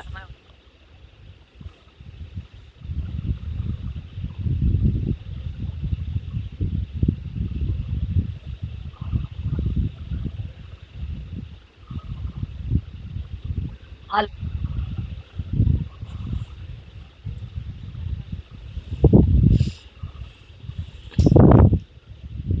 Hello, ma'am. Ma'am, sorry, I couldn't able to hear your voice. Am I clear now? Ah, yeah, yes, now okay. Huh. I didn't get your question. I was unable to hear you. Ah, okay, okay, just wait. What future skills do you think students will develop most effectively through personalized AI learning pods compared to conventional education methods? Okay. What I feel, the inherent qualities which the student is unable to develop in traditional or conventional, because this conventional or traditional education is, or at large, is a forced one. So inherent qualities which are there in the student are unable to come out, or they come very later stage. But this AI can help the student to take his inherent qualities which are already there in a passive state, may come out and may develop as a skill in their near future. Near future in the sense at the early age of their life. So AI may help to generate or to develop the skills which are already there. And one thing a student can also learn by the environment, means many things are available in the environment which conventional education is unable to give them. So this AI pods will help to develop those skills which are inherent and which are in the environment, which the peers know and they can learn it. As we see, we observe these days that a small child of 10 or even the younger than that is able to grasp the thing which older one doesn't know. So the skills are developed because of the environment and because of the inherent qualities which are in the passive state come out as active. What I feel. Oh, thank you, ma'am. What are the potential challenges and ethical considerations of using AI to personalize learning for diverse student populations globally. First is the language problem, and the privacy problem may arise. But we have to take care of this privacy, ethics, and limitations of this are to be taken care of. Then only AI pods. For example, if I take the example in this way, that social platforms are there, even other applications are there, a number of applications are there. They have both minus and plus. So we have to take care of the negative things. They are to be avoided, and the young generation has to be guided properly that these are not to be used, and positive side should be taken care of so that the young generation learn how to use it and in a proper way. It is just like a knife. We can cut our hand, we can cut an apple as well, we can cut vegetables, we can cut a number of things, we can kill a people. So these are the things we have to take care of, being the elder ones. Though we may be lagging behind as for the young generation in AI pods and what other things, but we should know the plus and minus points, and we can teach our young generation or our uh, coming global protectors. I call them global protectors of our people. Am I clear? Yeah, so thank you, ma'am. Thank you for the useful answers. They have been really helpful in clarifying the topic. I hope the participants were able to follow along and understand the key points shared. So your insights have certainly added value to the session. So now, Dr. Shirali, I would like to invite to the deliver the vote of thanks. Thank you so much, Dr. Haran. I think I personally enjoyed all those storytellings. And I think when I go back to my classroom to teach, I'm going to incorporate some of those stories. That was very, very insightful. And the session was, like power packed with AI powered personalized learning pods. You have shown us just not the future of education, but also how we can make learning more responsible and responsive to individual needs. And what I really appreciate is your vision, which reminds us that personalization is not just about technology, but also understanding how every learner is different and their journey needs to be customized. We deeply appreciate your contribution today. Thank you so much. Last, I would like to say thank you, Dr. Shirali, Sugante ma'am, and the conference organizers. I enjoyed, and it was a great opportunity to talk about. Thank you Thank you so so much. much. Thank Thank you. you. Yeah, Thank you. Thank thank you. you, ma'am. See Thank you you. soon. Thank you. Yeah.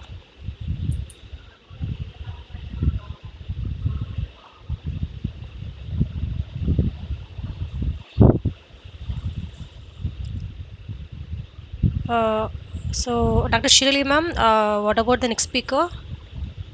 I think it's at 6:30. Okay. Yeah. Dr. Shalini session is at say 6:30. So I'll be here.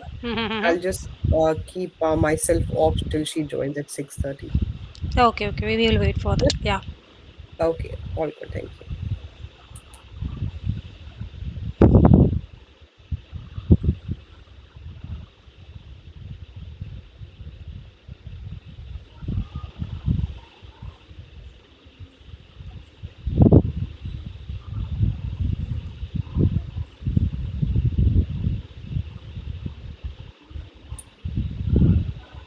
Sukande, Yes, ma'am.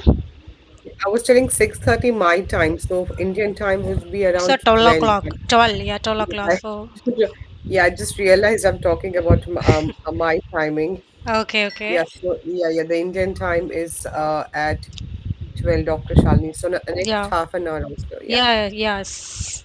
Okay. Okay. I'll join soon then. Okay, Thank okay, you. sure. Yeah.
Hello, Dr. Shalini Sharma.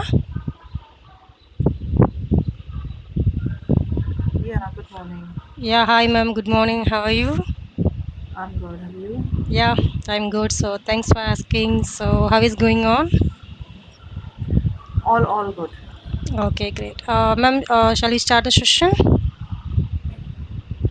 Is mine the next you're waiting for, or I? Is there any other speaker lined up? Or I believe it's done. Already did the first speaker. You are the second one. Okay, I'm the second one. All Yeah. right. So I joined. Yeah. Okay. All Okay, right. We great. will start. Not an issue. Okay, great. So awesome.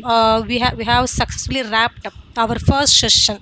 So now get ready for our second guest speaker session. And trust me, it's got another super interesting title you want to miss. So hello everyone. Now we are diving into really exciting topic, integrating AI for inclusive and accessible education in higher learning institutions. AI is not just about technology, it's about opening doors for every learner, making education more inclusive, personalized, and accessible. Imagine a classroom where every student, regardless of background of ability, gets the tools and support they need to succeed. That's the power of AI in education. And here is something to keep in mind as we explore this. Education is the key to unlocking the world and a passport to freedom. It's Oprah Winfrey. With AI, we are making that key accessible to everyone, everywhere. So, before we begin Dr. Shalini Sharma's session, I would like to take a moment to introduce her. So, guys, I hope you are ready for some serious inspiration because we have the absolute honor of welcoming a truly remarkable personality to our session. So please join me in giving a big and cheerful welcome to Dr. Shalini Sharma, Dean of Outreach and Student Welfare and Communication and Professor at GNIOT Institute of Management Studies, Greater Noida, India. Dr. Sharma brings over 24 years of incredible experience in academia, research, and corporate training. From her PhD on entrepreneurial success to training leaders and students across India and internationally, she's made a huge impact in areas like HRM, cultural intelligence, emotional intelligence, and entrepreneurial psychology. She is not only an award winning researcher and teacher, but also a mentor, NLP practitioner, and lifelong learner who has shaped the careers of countless students and professionals. As we welcome her today, let's remember this: the beautiful thing about learning is that no one can take it away from you. So, BB King. So, with Dr. Sharma's insights and guidance, we are all set to learn, grow, and get inspired together. So, at the end, I would like to introduce to the motto of Dr. Shalini: empowering minds, inspiring growth, and leading with knowledge and heart. So, I would like to hand over the session to Dr. Shalini, and also thanks a lot for joining us today. And over to you, ma'am. Thank you so much, ma'am. Um, I'll just share my presentation. Please let me know if it's visible.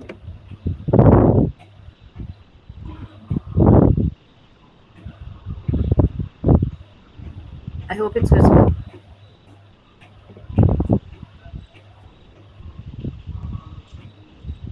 Yeah, yes, ma'am.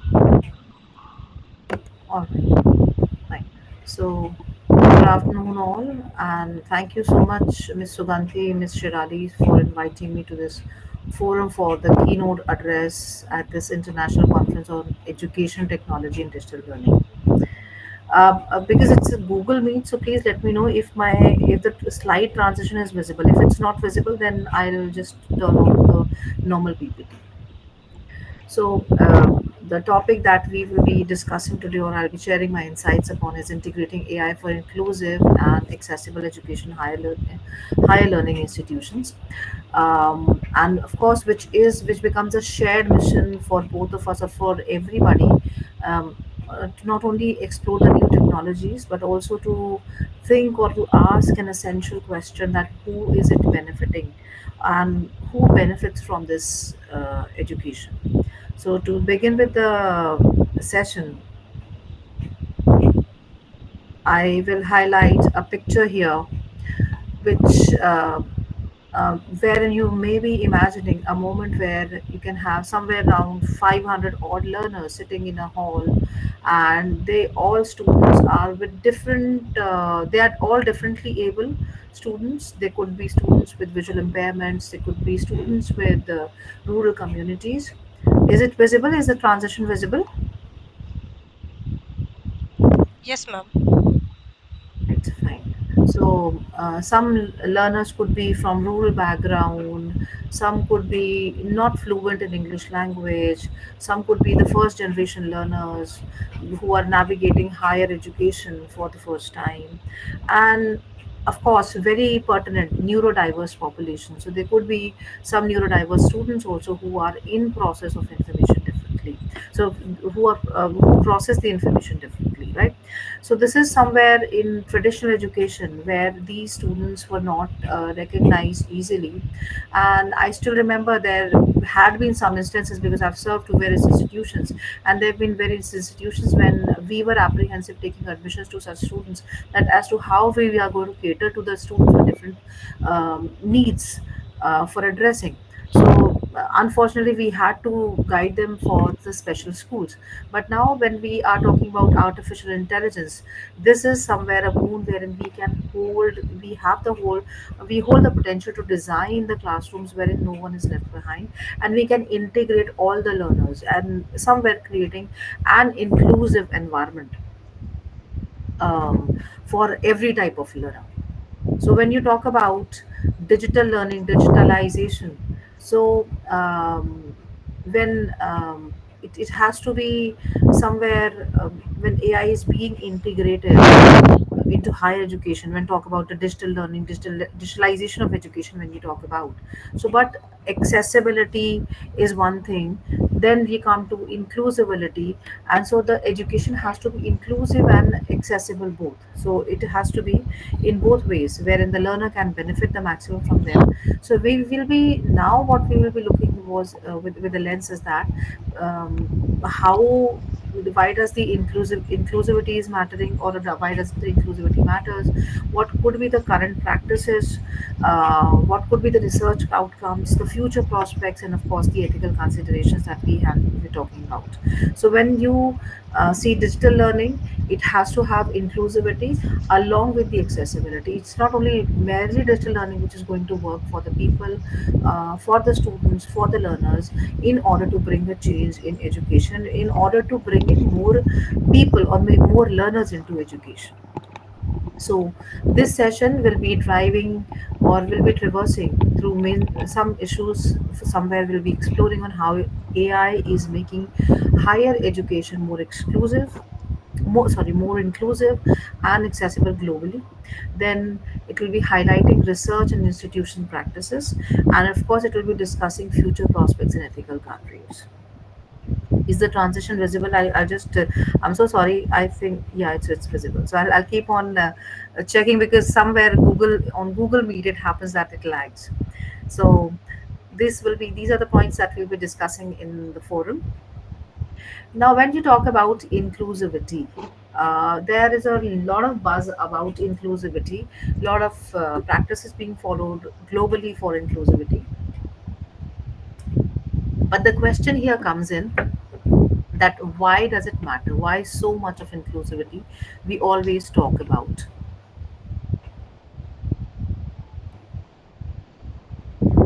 First, of course, when you talk about the accessibility gap, when you talk about higher education, we say that higher education is a great equalizer, and but in reality it has to be accessible to all. And unfortunately, what the data says, that accessibility to higher education, for higher education to people is quite less. When you talk about disabled people, differently abled people, the WHO says that 15% of the world population is having some impairment, some physical impairment, right? And unfortunately, their enrollment to education, to higher education, which remains disproportionately low. You talk about higher income countries, somewhere around 10 to 20% of the students from the differently able population, they come to education for the higher education. You talk about low to middle income countries, there's 5% of the people who are enrolled in the higher education. So the gross enrollment ratio is very low, is not very low, but it is disproportionately low compared to the normal generation, normal people. And once again, we talk about the income generation. It's, of course, income is one of the criteria. Then we have the language barrier also, which works there. So socio-economic and linguistic barrier also, they add to the further exclusion of the people. Not, of course, in India, but millions of learners, they are excluded in the world across the globe from quality higher education due to lack of content in their mother tongue. So linguistic barrier is one thing, and of course socio-economic divide, which happens to still persist, and this which divides, leaving first generation learners, the rural learners, disadvantaged. So the promise of AI should not be just efficiency, it should be personalizing AI, right? When you talk about one size fits all, it should be one size fits one. So the promise of AI should not be, or it's just not efficiency or personalization. The promise is equity, right? AI gives you the ability of translation, the ability to adapt, the ability to um, captioning ability is there. So personalized learning is something which wherein AI will be facilitating the, not only the educators but the learners also, that so that education becomes truly inclusive, right? And when you talk about inclusivity in higher learning institutions, the university, the colleges, the professional institutions, they carry a dual responsibility to be centers of knowledge and to be the champions of equity. So inclusivity should be no longer an add-on, it should be a core responsibility. Now here, when you talk about inclusivity being a core responsibility, uh, the responsibility of all the institutions, the educational institutions. So question here comes at, how can AI help institutions to live up to this inclusivity? So there are certain contemporary practice that we'll be talking about here in today's session. Some AI tools which will be assisting us for, which are acting um, as the aids for inclusive learning. We have assistive technologies, from speech to text, screen readers, real-time captioning, which may improve accessibility. Adaptive learning platforms are there, wherein they are adjusting to the contents to the learner's pace and style. Then you have multilingual support that we discussed, that people from rural background, they may face a barrier of language. So we can have some multilingual um, tools as well, right? When you talk about these contemporary practices, we start with the automatic AI driven automatic captioning. We have the platforms like Zoom, we have the platform Teams, we have Google Meet, of course. So all these platforms, they have integrated this automatic captioning, or this tool has been integrated into these all platforms, which allows the listener, the hearing impaired listeners, or the students to follow the instructions to lectures, whatever lectures are there. So captioning is somewhere which is a facility that has been, of course, it used to be on YouTube once, but now it is there with all these learning platforms, also all these online platforms as well, wherein where if you talk about any online classes happening, so you can have the captions there on the screen. where people, of course, who cannot see there, we can have different devices for them, but the people who can not hear, they can see the look at the captions and they can understand what's all going on and what exactly it is happening. So next is the real-time translation. The Microsoft Translator is one of the translator which enables the students to in multilingual classrooms, right? So when you talk about, first is the hearing impaired people that you, the students that we have talked about. Then the second could be the students who are from different backgrounds, different language backgrounds, and they cannot understand English. So there we have the real-time translators who can translate their the script, the language, the whatever has been spoken into their mother tongue. I this still remembers me. It reminds me when I once went to one university, Masa University, Malaysia, wherein I was delivering a lecture, and we were the population was a mixed population, and there were some people from Africa, some people from South America, then some people. Major population, I believe, was Chinese, because Malaysians, they have more of Chinese there. So when we were delivering the lecture initially, what happened that the students were looking onto their phones, and we talk about when we discuss. Indian scenario, um, students looking on the phone, it somewhere looks weird. It is somewhere indisciplined when we talk about. But initially when it happened, then luckily we had some of their faculties also there to facilitate us to make them understand, make us understand them, and make them understand us.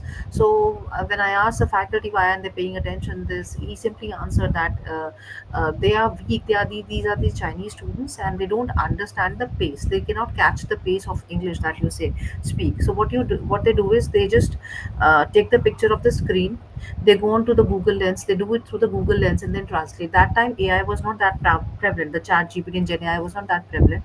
So what did they used to do is they just used to click the pictures of the slides, Google Lens, to go to the Google Lens, and then they understood in their own language what exactly is being spoken. So what is being delivered, right? As far as speaking is concerned, they were not able to catch that pace. But yes, for them, the educator, or sorry, the facilitator had to be speaking at their pace. But then what about the other population who understands English? So therein these translators will be facilitated to them, wherein they will be translating their language, the language is spoken into their mother tongue, which will be helping them to overcome the language barrier, right? Then we have AI powered screen readers also.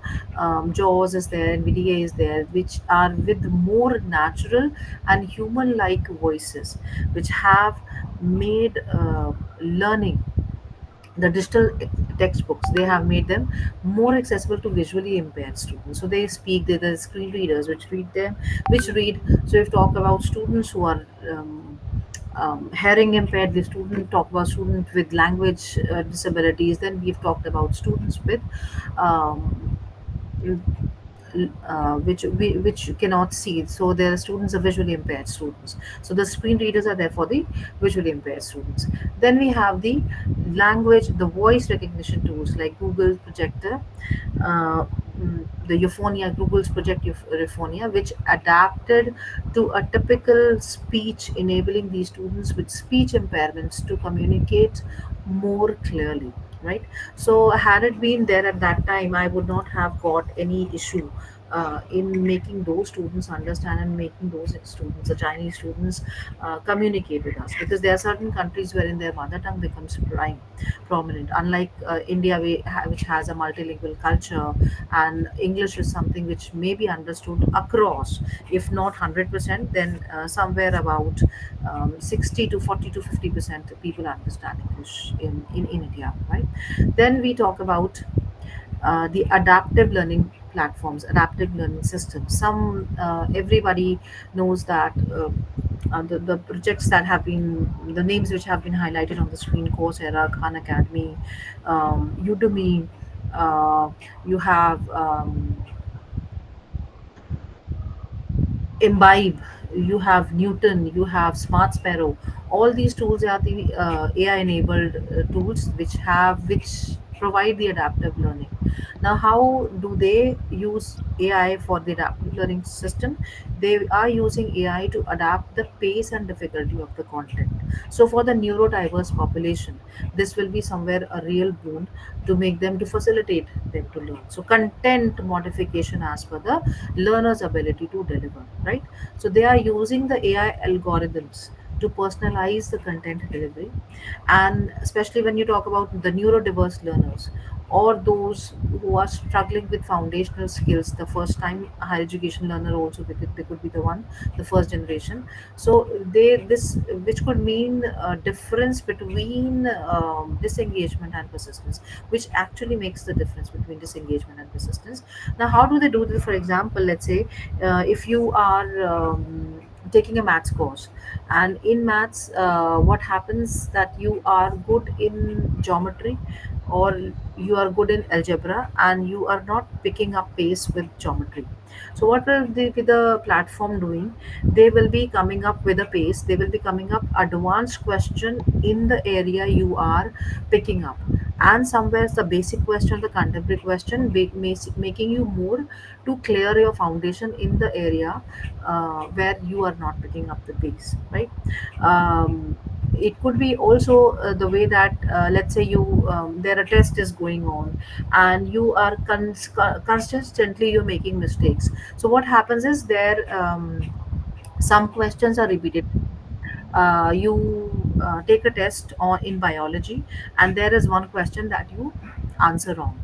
Then the platform may again give this question of two three questions, and just to check whether you are correct or not, or whether you're able to make it to or not. So somewhere they are adapting to this pace of the learners, to the mental ability of the learner, wherein making the learner more conducive, learning more conducive for the learners, for those learners who are somewhere lagging behind than the normal students, right? And I still remember when you talk about inclusive students, there are students who are hyperactive, and there are students who are average, and there are students who are hypoactive. When you talk about the learning ability of a student, where it is IQ which is checked, right? One of my colleagues, I have, maybe it's now it been somewhere around 19 20 years when you met last, but her son, she came from North America to India. She shifted, she's an Indian, and she shifted from North America to India, and her son had a very high IQ. And the problem she was facing there, I'm talking about 2004 or 5 in India. So wherein she was struggling to get a good school for her son, and she came to this place. I'm from Greater Noida, so it was not that well inhabited. We did not have much good schools here, and what she used to, she had to send her son to study to Gurgaon.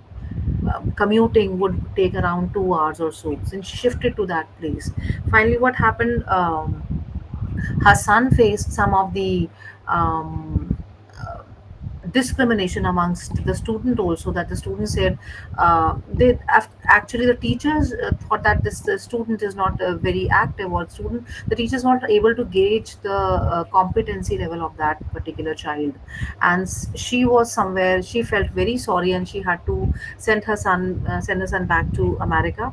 After completing 12th, she went back he went back to America to continue his higher studies. So unfortunately, there was a time wherein the institutions, the universities did not have, here in India, did not have that much of help for such students.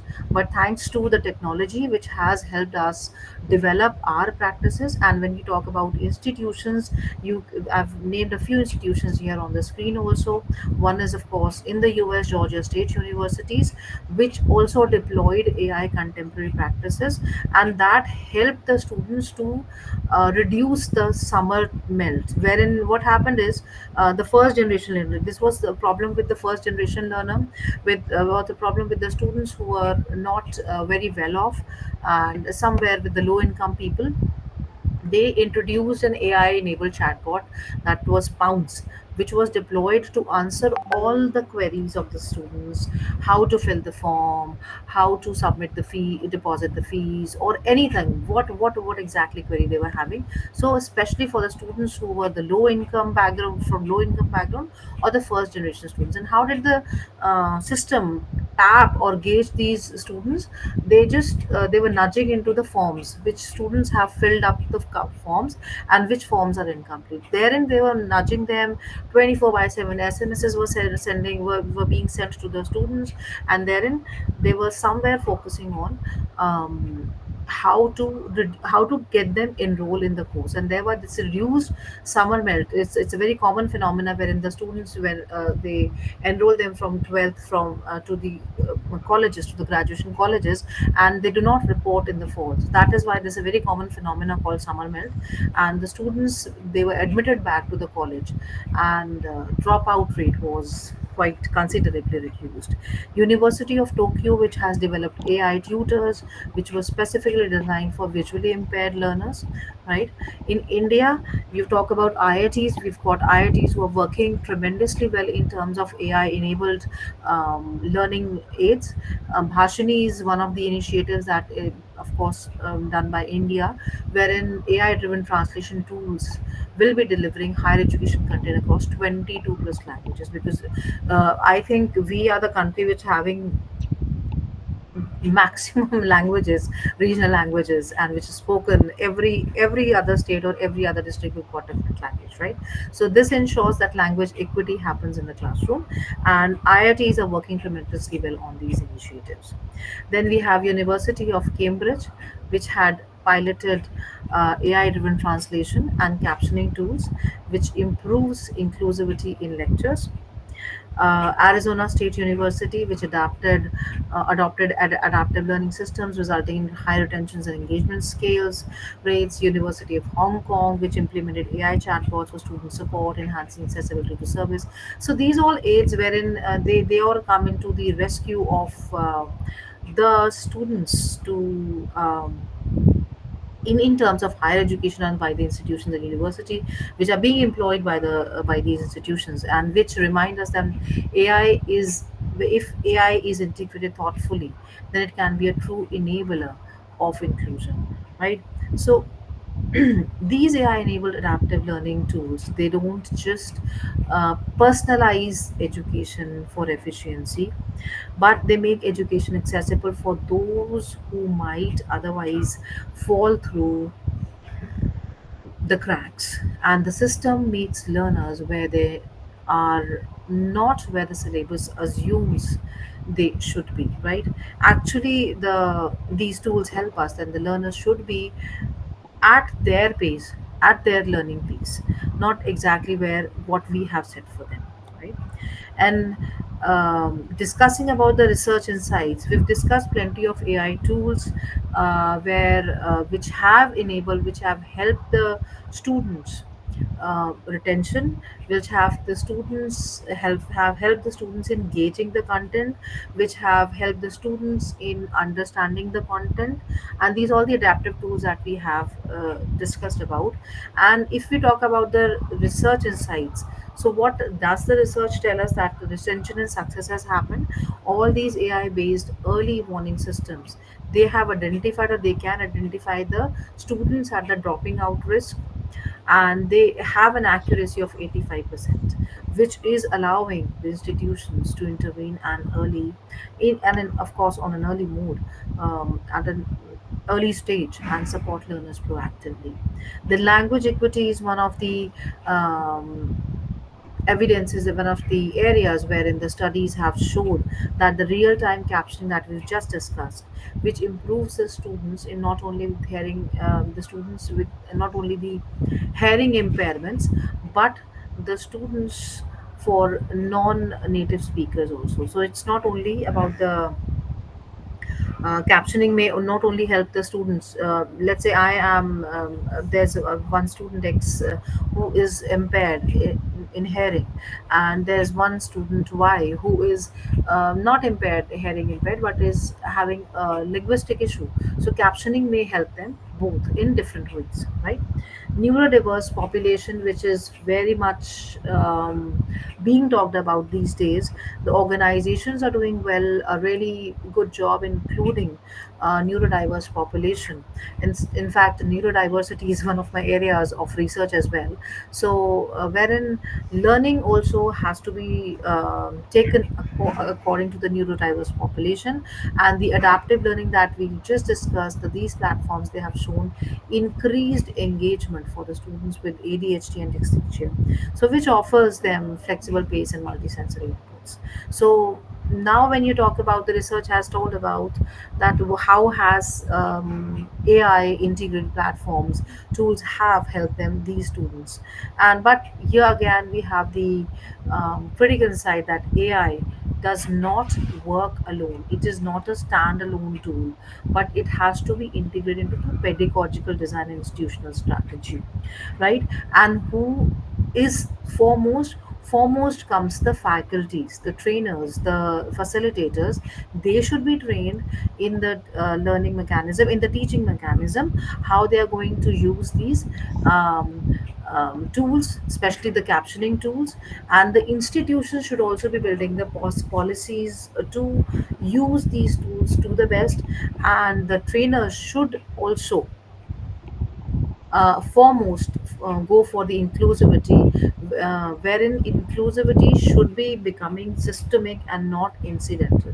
So when we have institution, then you have the policy framed, and then you have the trainers together, how to use them and how to prioritize them for different learners, right? So therein, this is how um, AI integration will be working in the system. Fine. When you've talked, now we've discussed about the tools, which is the contemporary tools which are being used, what the research says about the results of these tools. Then finally, when we come about, sorry, when you talk about the future prospects, what could be the future prospects? We've talked about the delivery part. um, how is it happening, how is the adaptive learning happening now? But we should, whenever when you focus upon learning happening, but now what's the future? So you should again, the question here comes in, that how might learning institutions harness AI for accessibility and inclusion? So, how are they going to harness it? First, of course, AI driven universal design learning systems are there. So, you can imagine a courseware which automatically generates multiple representations of knowledge.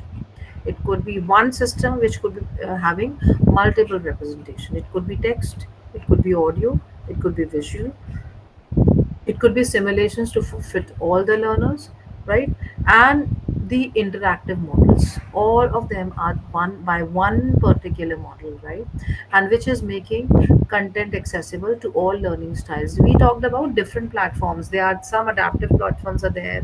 There are some platforms which have included the captioning. There are some platforms which have included the speech translation. So you we can assume a platform wherein AI is acting as a catalyst for equitable higher education, not only in the tools that we go for any higher occasion, or maybe many it could be for a central occasion, but it has to be for a special occasion, sorry, but it has to be a regular practice being followed, right? Second, we have the multimodal AI tutors. So the next generation tutors of AI will not just respond to the text. They will recognize the body language, the gestures, postures, the process images, and they will be responding through AR and VR, right?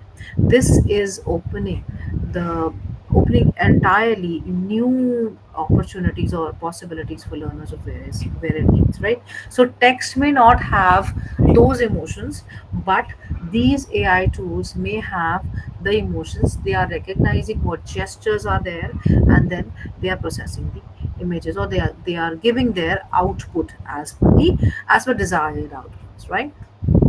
Simple example, of course not the gestures, and of course we don't discuss the gestures here, but yes, when you talk about gen AI tools, when you train all the gen AI tools, they understand your mindset because they're working on the neural networks, and they understand what exactly does the learner wants from them, and they start answering you in the same pattern in which the question is going on, right? Or and when you train that AI tool, the AI tool is more of your friend rather than some external help, right? It may, of course it's acting as a counselor also, that becomes a different role of AI. But yes, when the person understands your mindset, your way of communicating, then it is somewhere being very helpful, right? Then inclusive credentialing is somewhere, could be another future when assessment is the biggest problem, wherein and it is somewhere the exclusion happens a lot, because assessment has to have a set pace of it, right? Timed exams, they disadvantage the certain categories of learners, and wherein AI enabled competency based assessment, they replace the evaluating rigid exam system. The evaluating portfolios could be there, the projects, simulations could be one of the ways wherein you could be evaluating the students, and thereby broadening the definition of academic success, right? So when we teach, AI is in, but when we evaluate, AI should be equally in, and we can um, evaluate the student, the assessment, assess the learner based on some valuing projects, some on or their portfolios that they have designed, on the other simulations they should be designed, and they should be based on their pace, right? They should not be the rigid exam system. Then, of course, we have the scaling local access, which is AI powered language platforms, wherein the students in tier 1, tier 3 towns, they could access Ivy League quality content on their mother tongue, right? So dramatically, this is expanding the access to quality education, wherein the students are having everything at their um, discourse. Then we have the policy frameworks, which are very important. The government and universities, the regulatory bodies, and the university, and of course, the system. They have to draft certain outlines, certain rules, ethical codes for the education. Right. For example, the European Union's AI Act, which includes that as a high risk area, requiring transparency and accountability in education is a must, right? India's NEP, New National Education Policy 2020, it also focuses more upon digital inclusion. It is emphasizing on digital inclusion, and of course, is moving towards AI-assisted learning frameworks. UNESCO's AI education guideline, it urges the countries to ensure accessibility and fairness to the learners. So policy is catching up with technology, and without ethical consideration or ethical frameworks, AI could not widen inequalities. So, but with strong guidelines, it can close them. Then we have the long-term vision. With the policy frameworks, we move on towards the long-term vision, which is the ultimate goal. And ultimate goal actually should be globally equitable, personalized education system, and where AI ensures that no student is left behind, regardless of geography, their physical or mental ability, or their socioeconomic background. Right. So AI translation tools, which we've just discussed, they are making lectures accessible in any language. So this is somewhere the long-term vision, which they are supporting. Right. Adaptive platforms we discussed, they are again tailoring the content for differently able students. Cloud-based AI tutors, that is something that we can have. They are offering the same quality of support to a student. Doesn't matter the student is sitting in New Zealand, so doesn't matter the student is sitting in Nairobi, New York, New Zealand, anywhere in the world. So these cloud-based AI tutors are helping the students with the same quality content. So the content is not compromised based on the location, right? So the long term vision, if we discuss, it should not be just the smarter classrooms which we have these days. We already have. If you talk about the Indian scenario, almost every school, it be a government school, be a private school, every school is having almost every school is having a smart classroom. But it should be a world where equality in higher education accessible to every learner and everywhere. It should not be only smarter in classrooms, but it should be a smart delivery as well, wherein every sort of learner is being facilitated in the under the same roof in the same classroom. And most importantly are the ethical considerations that have to be taken into consideration. Until unless when அப்பா we நான் talk மீட்டிங்கில் about இருக்கேன் AI, we முடிச்சுட்டு talk about கூப்பிட்றேண்ணா. technology, ம். ethical considerations are a must. And when we integrate AI into higher education, it raises a pertinent question, some critical ethical questions, and technology is raising certain questions. So first, of course, is biasness and fairness. AI is trained, right? And it is trained on biased data. That is the biggest problem. And it could somewhere reproduce exclusivity instead of reducing it. I have been researching on algorithmic management from some time now, and what I found, that algorithmic management, which is commonly being followed in the gig work, especially in the cab drivers, the Uber, Ola, all these platforms, they use the algorithmic management. In the gig works that we have, they are using the algorithmic management. So really practices which are not fair. Of course, I'm studying the dark side of AI, and biasness is one thing which AI somewhere is still lagging, and it needs to be worked upon. So ethical considerations herein, and when you're talking about including the students who are visually impaired, who are hearing impaired, differently able students, neurodiverse students, somewhere students who are not having plenty of resources at their end, at their discourse. So biasness is something which we need to work upon. When we train the data, we should be very much mindful when we train the data, when we train the AI tools or through the data, right? Data privacy, again, one of the biggest concern. So AI systems, they collect a vast amount of data, and when we have the student data, just like we discussed about the Pounds chatbot, an example, that it collects all the data of the people, of course, the respondent. So the institutions should ensure that the consent has to be given by the person, and the transparency has to be maintained, and there should be some robust safeguards maintained to follow this data privacy concern. Then humans are still, when you, of course, a big havoc and a big news happened, what was in the newspapers or on every news platform. But still, I think it has reduced a lot these days. But last year it was on a higher end that humans are the AI is going to replace humans. But yes, when you talk about AI, humans should be taken into consideration.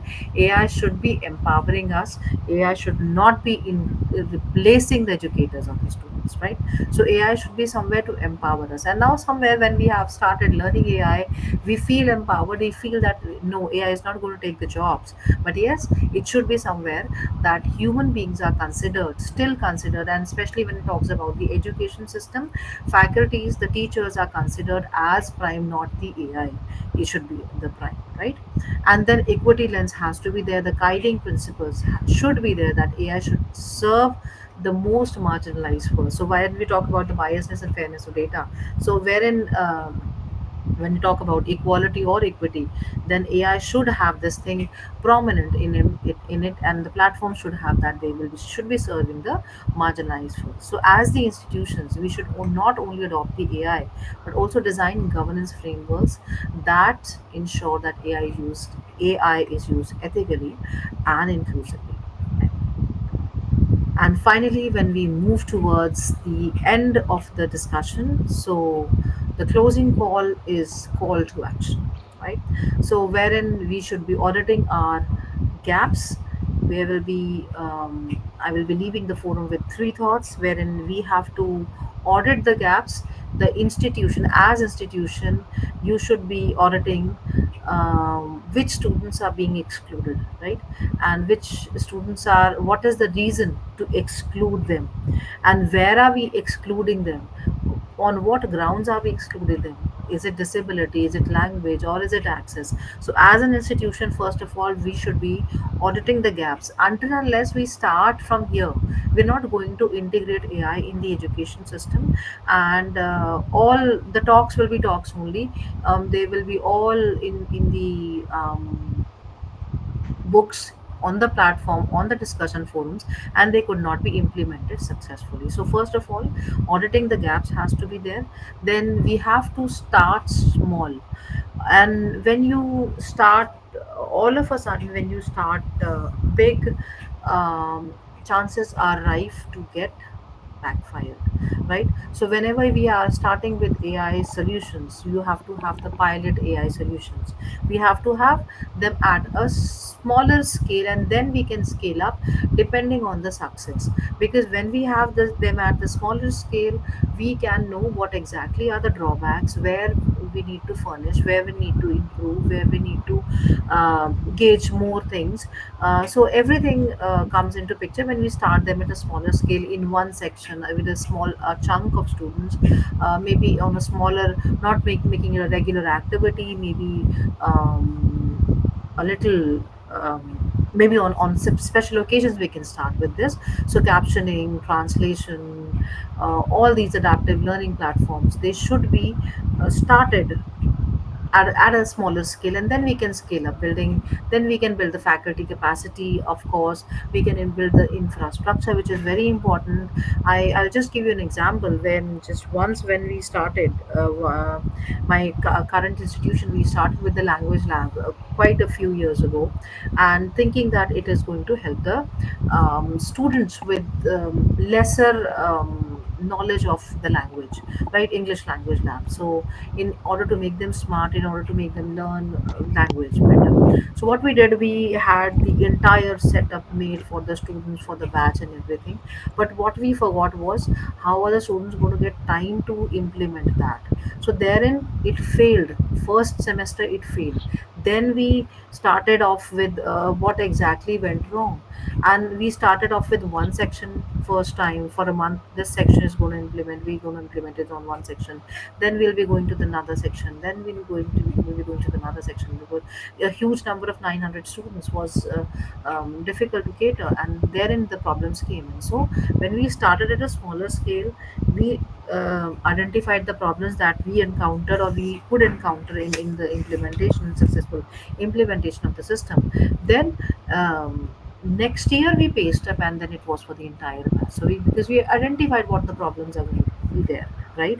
And of course we need to co-create with learners. So students have to be there, and they should be especially the marginalized group. We should be there into AI driven education system.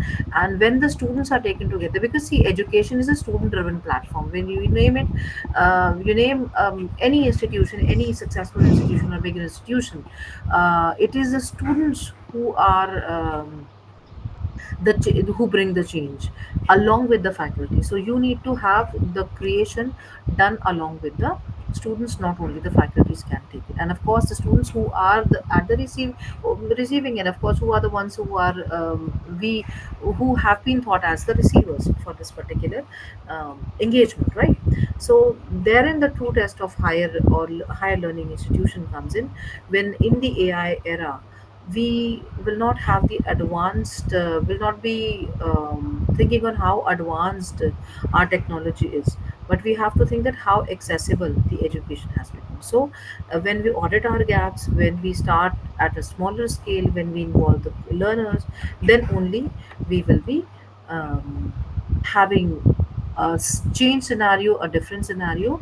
And when I closing this towards closing this session, of course I would say that artificial intelligence is not the end goal, right? It has to be, which means a powerful, it is a powerful means. It is a means to build classrooms. It's a means to build campuses and communities, and where every learner belongs every learner participates and every learner thrives, right? So accessibility should be at as a priority, responsibility of integration should be a priority, and which you start with a call to action, not rather just discussions. So this is all from my end, and I think I'm done with it. Thank you very much. Yeah, thank you so much for the wonderful session, ma'am. So we have some questions. So shall I ask now? Sure, sure, sure. Great. So how can AI be used to create personalized learning experiences that accommodate students with different learning abilities and needs in higher education? See, we I have already discussed this in one of the slides wherein I have talked about the adaptive learning.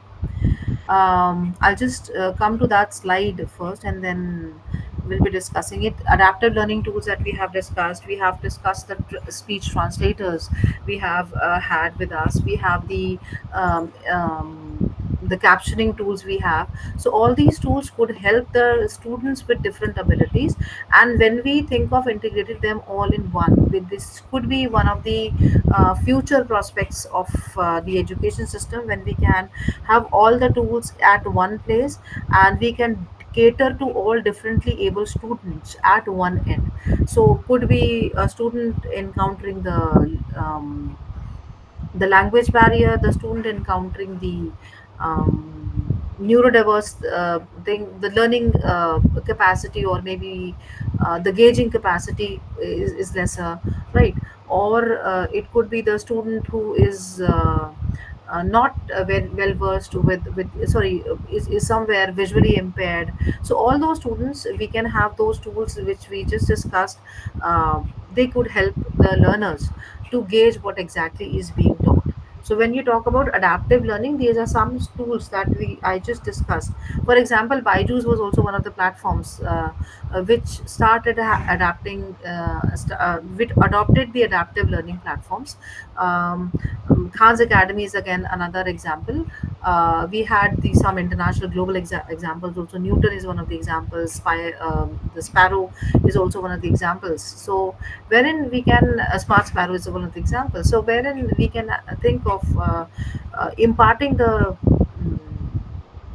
education through the pace, as per the pace of the student.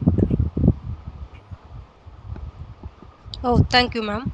What new skills will students likely develop in the future as AI becomes more integrated into accessible education systems?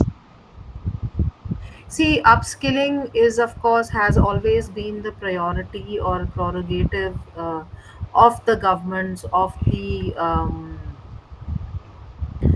system. But what exactly the skills that the students will be getting in terms of when you integrate AI um, in the learning system? First of all, the skilling, the upskilling that the students will be having in gaining the knowledge which has been imparted to them, right? Then the skills that how to use these systems per se. This is one of the skills that the students will be adept into. And of course, AI technology, integrating AI technology, learning AI technology, developing new tools through AI technology could be the skills that the students are they can of course train them when AI tools are integrated into a learning system. And something which actually the student, when we start learning through AI, and when we start learning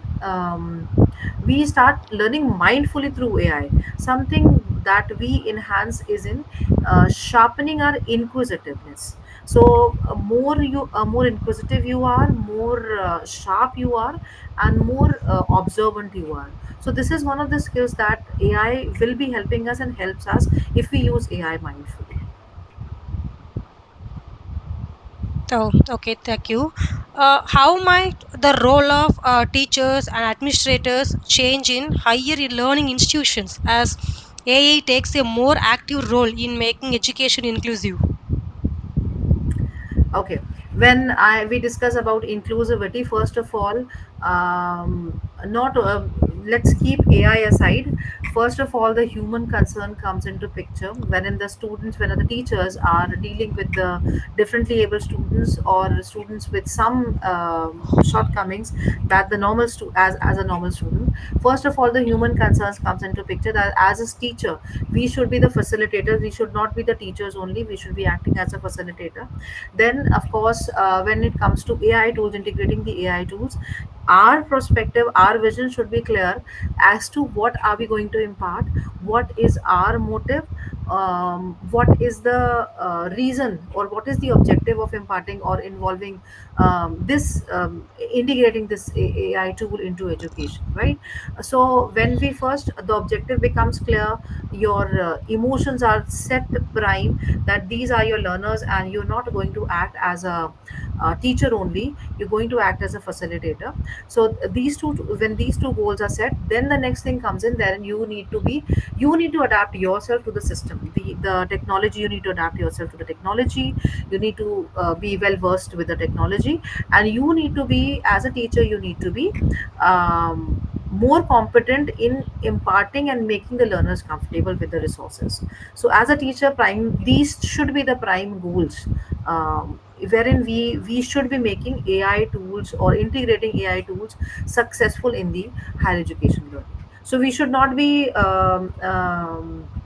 stringent in learning newer things. So the more we learn, the more young we stay, right? So this should be the motto, that it should not be the walls that we have created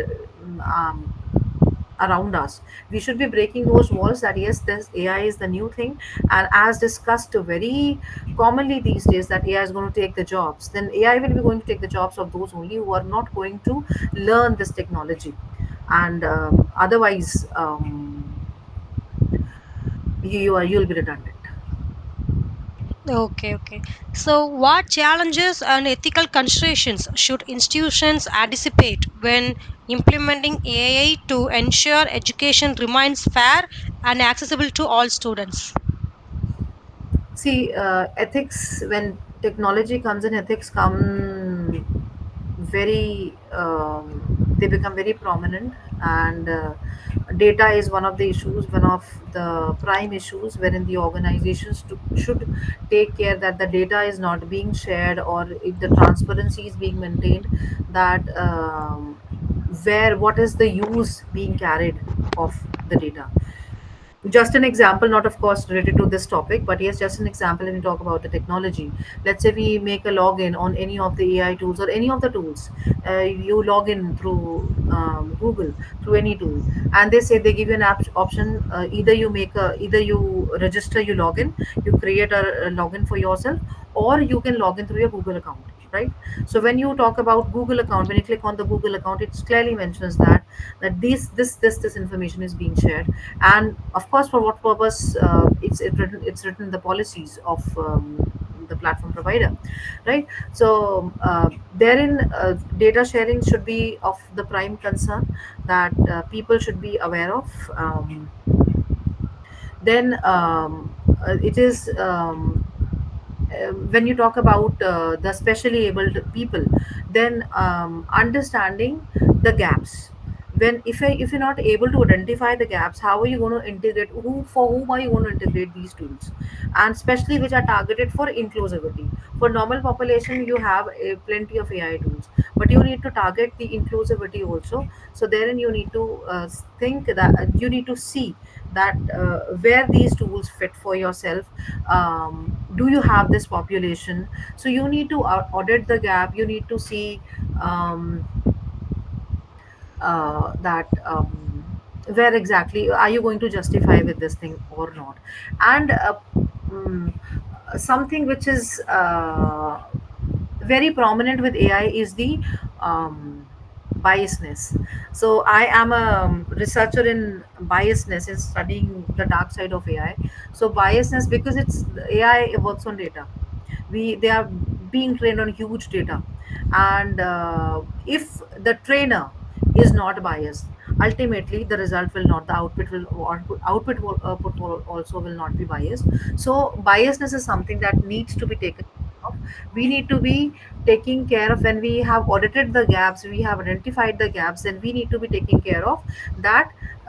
Whom are we catering for? It should not be the people, it should not be the regular students, the category of the students whom for which the tool um, is developed, right? So that is something which we need to take care of.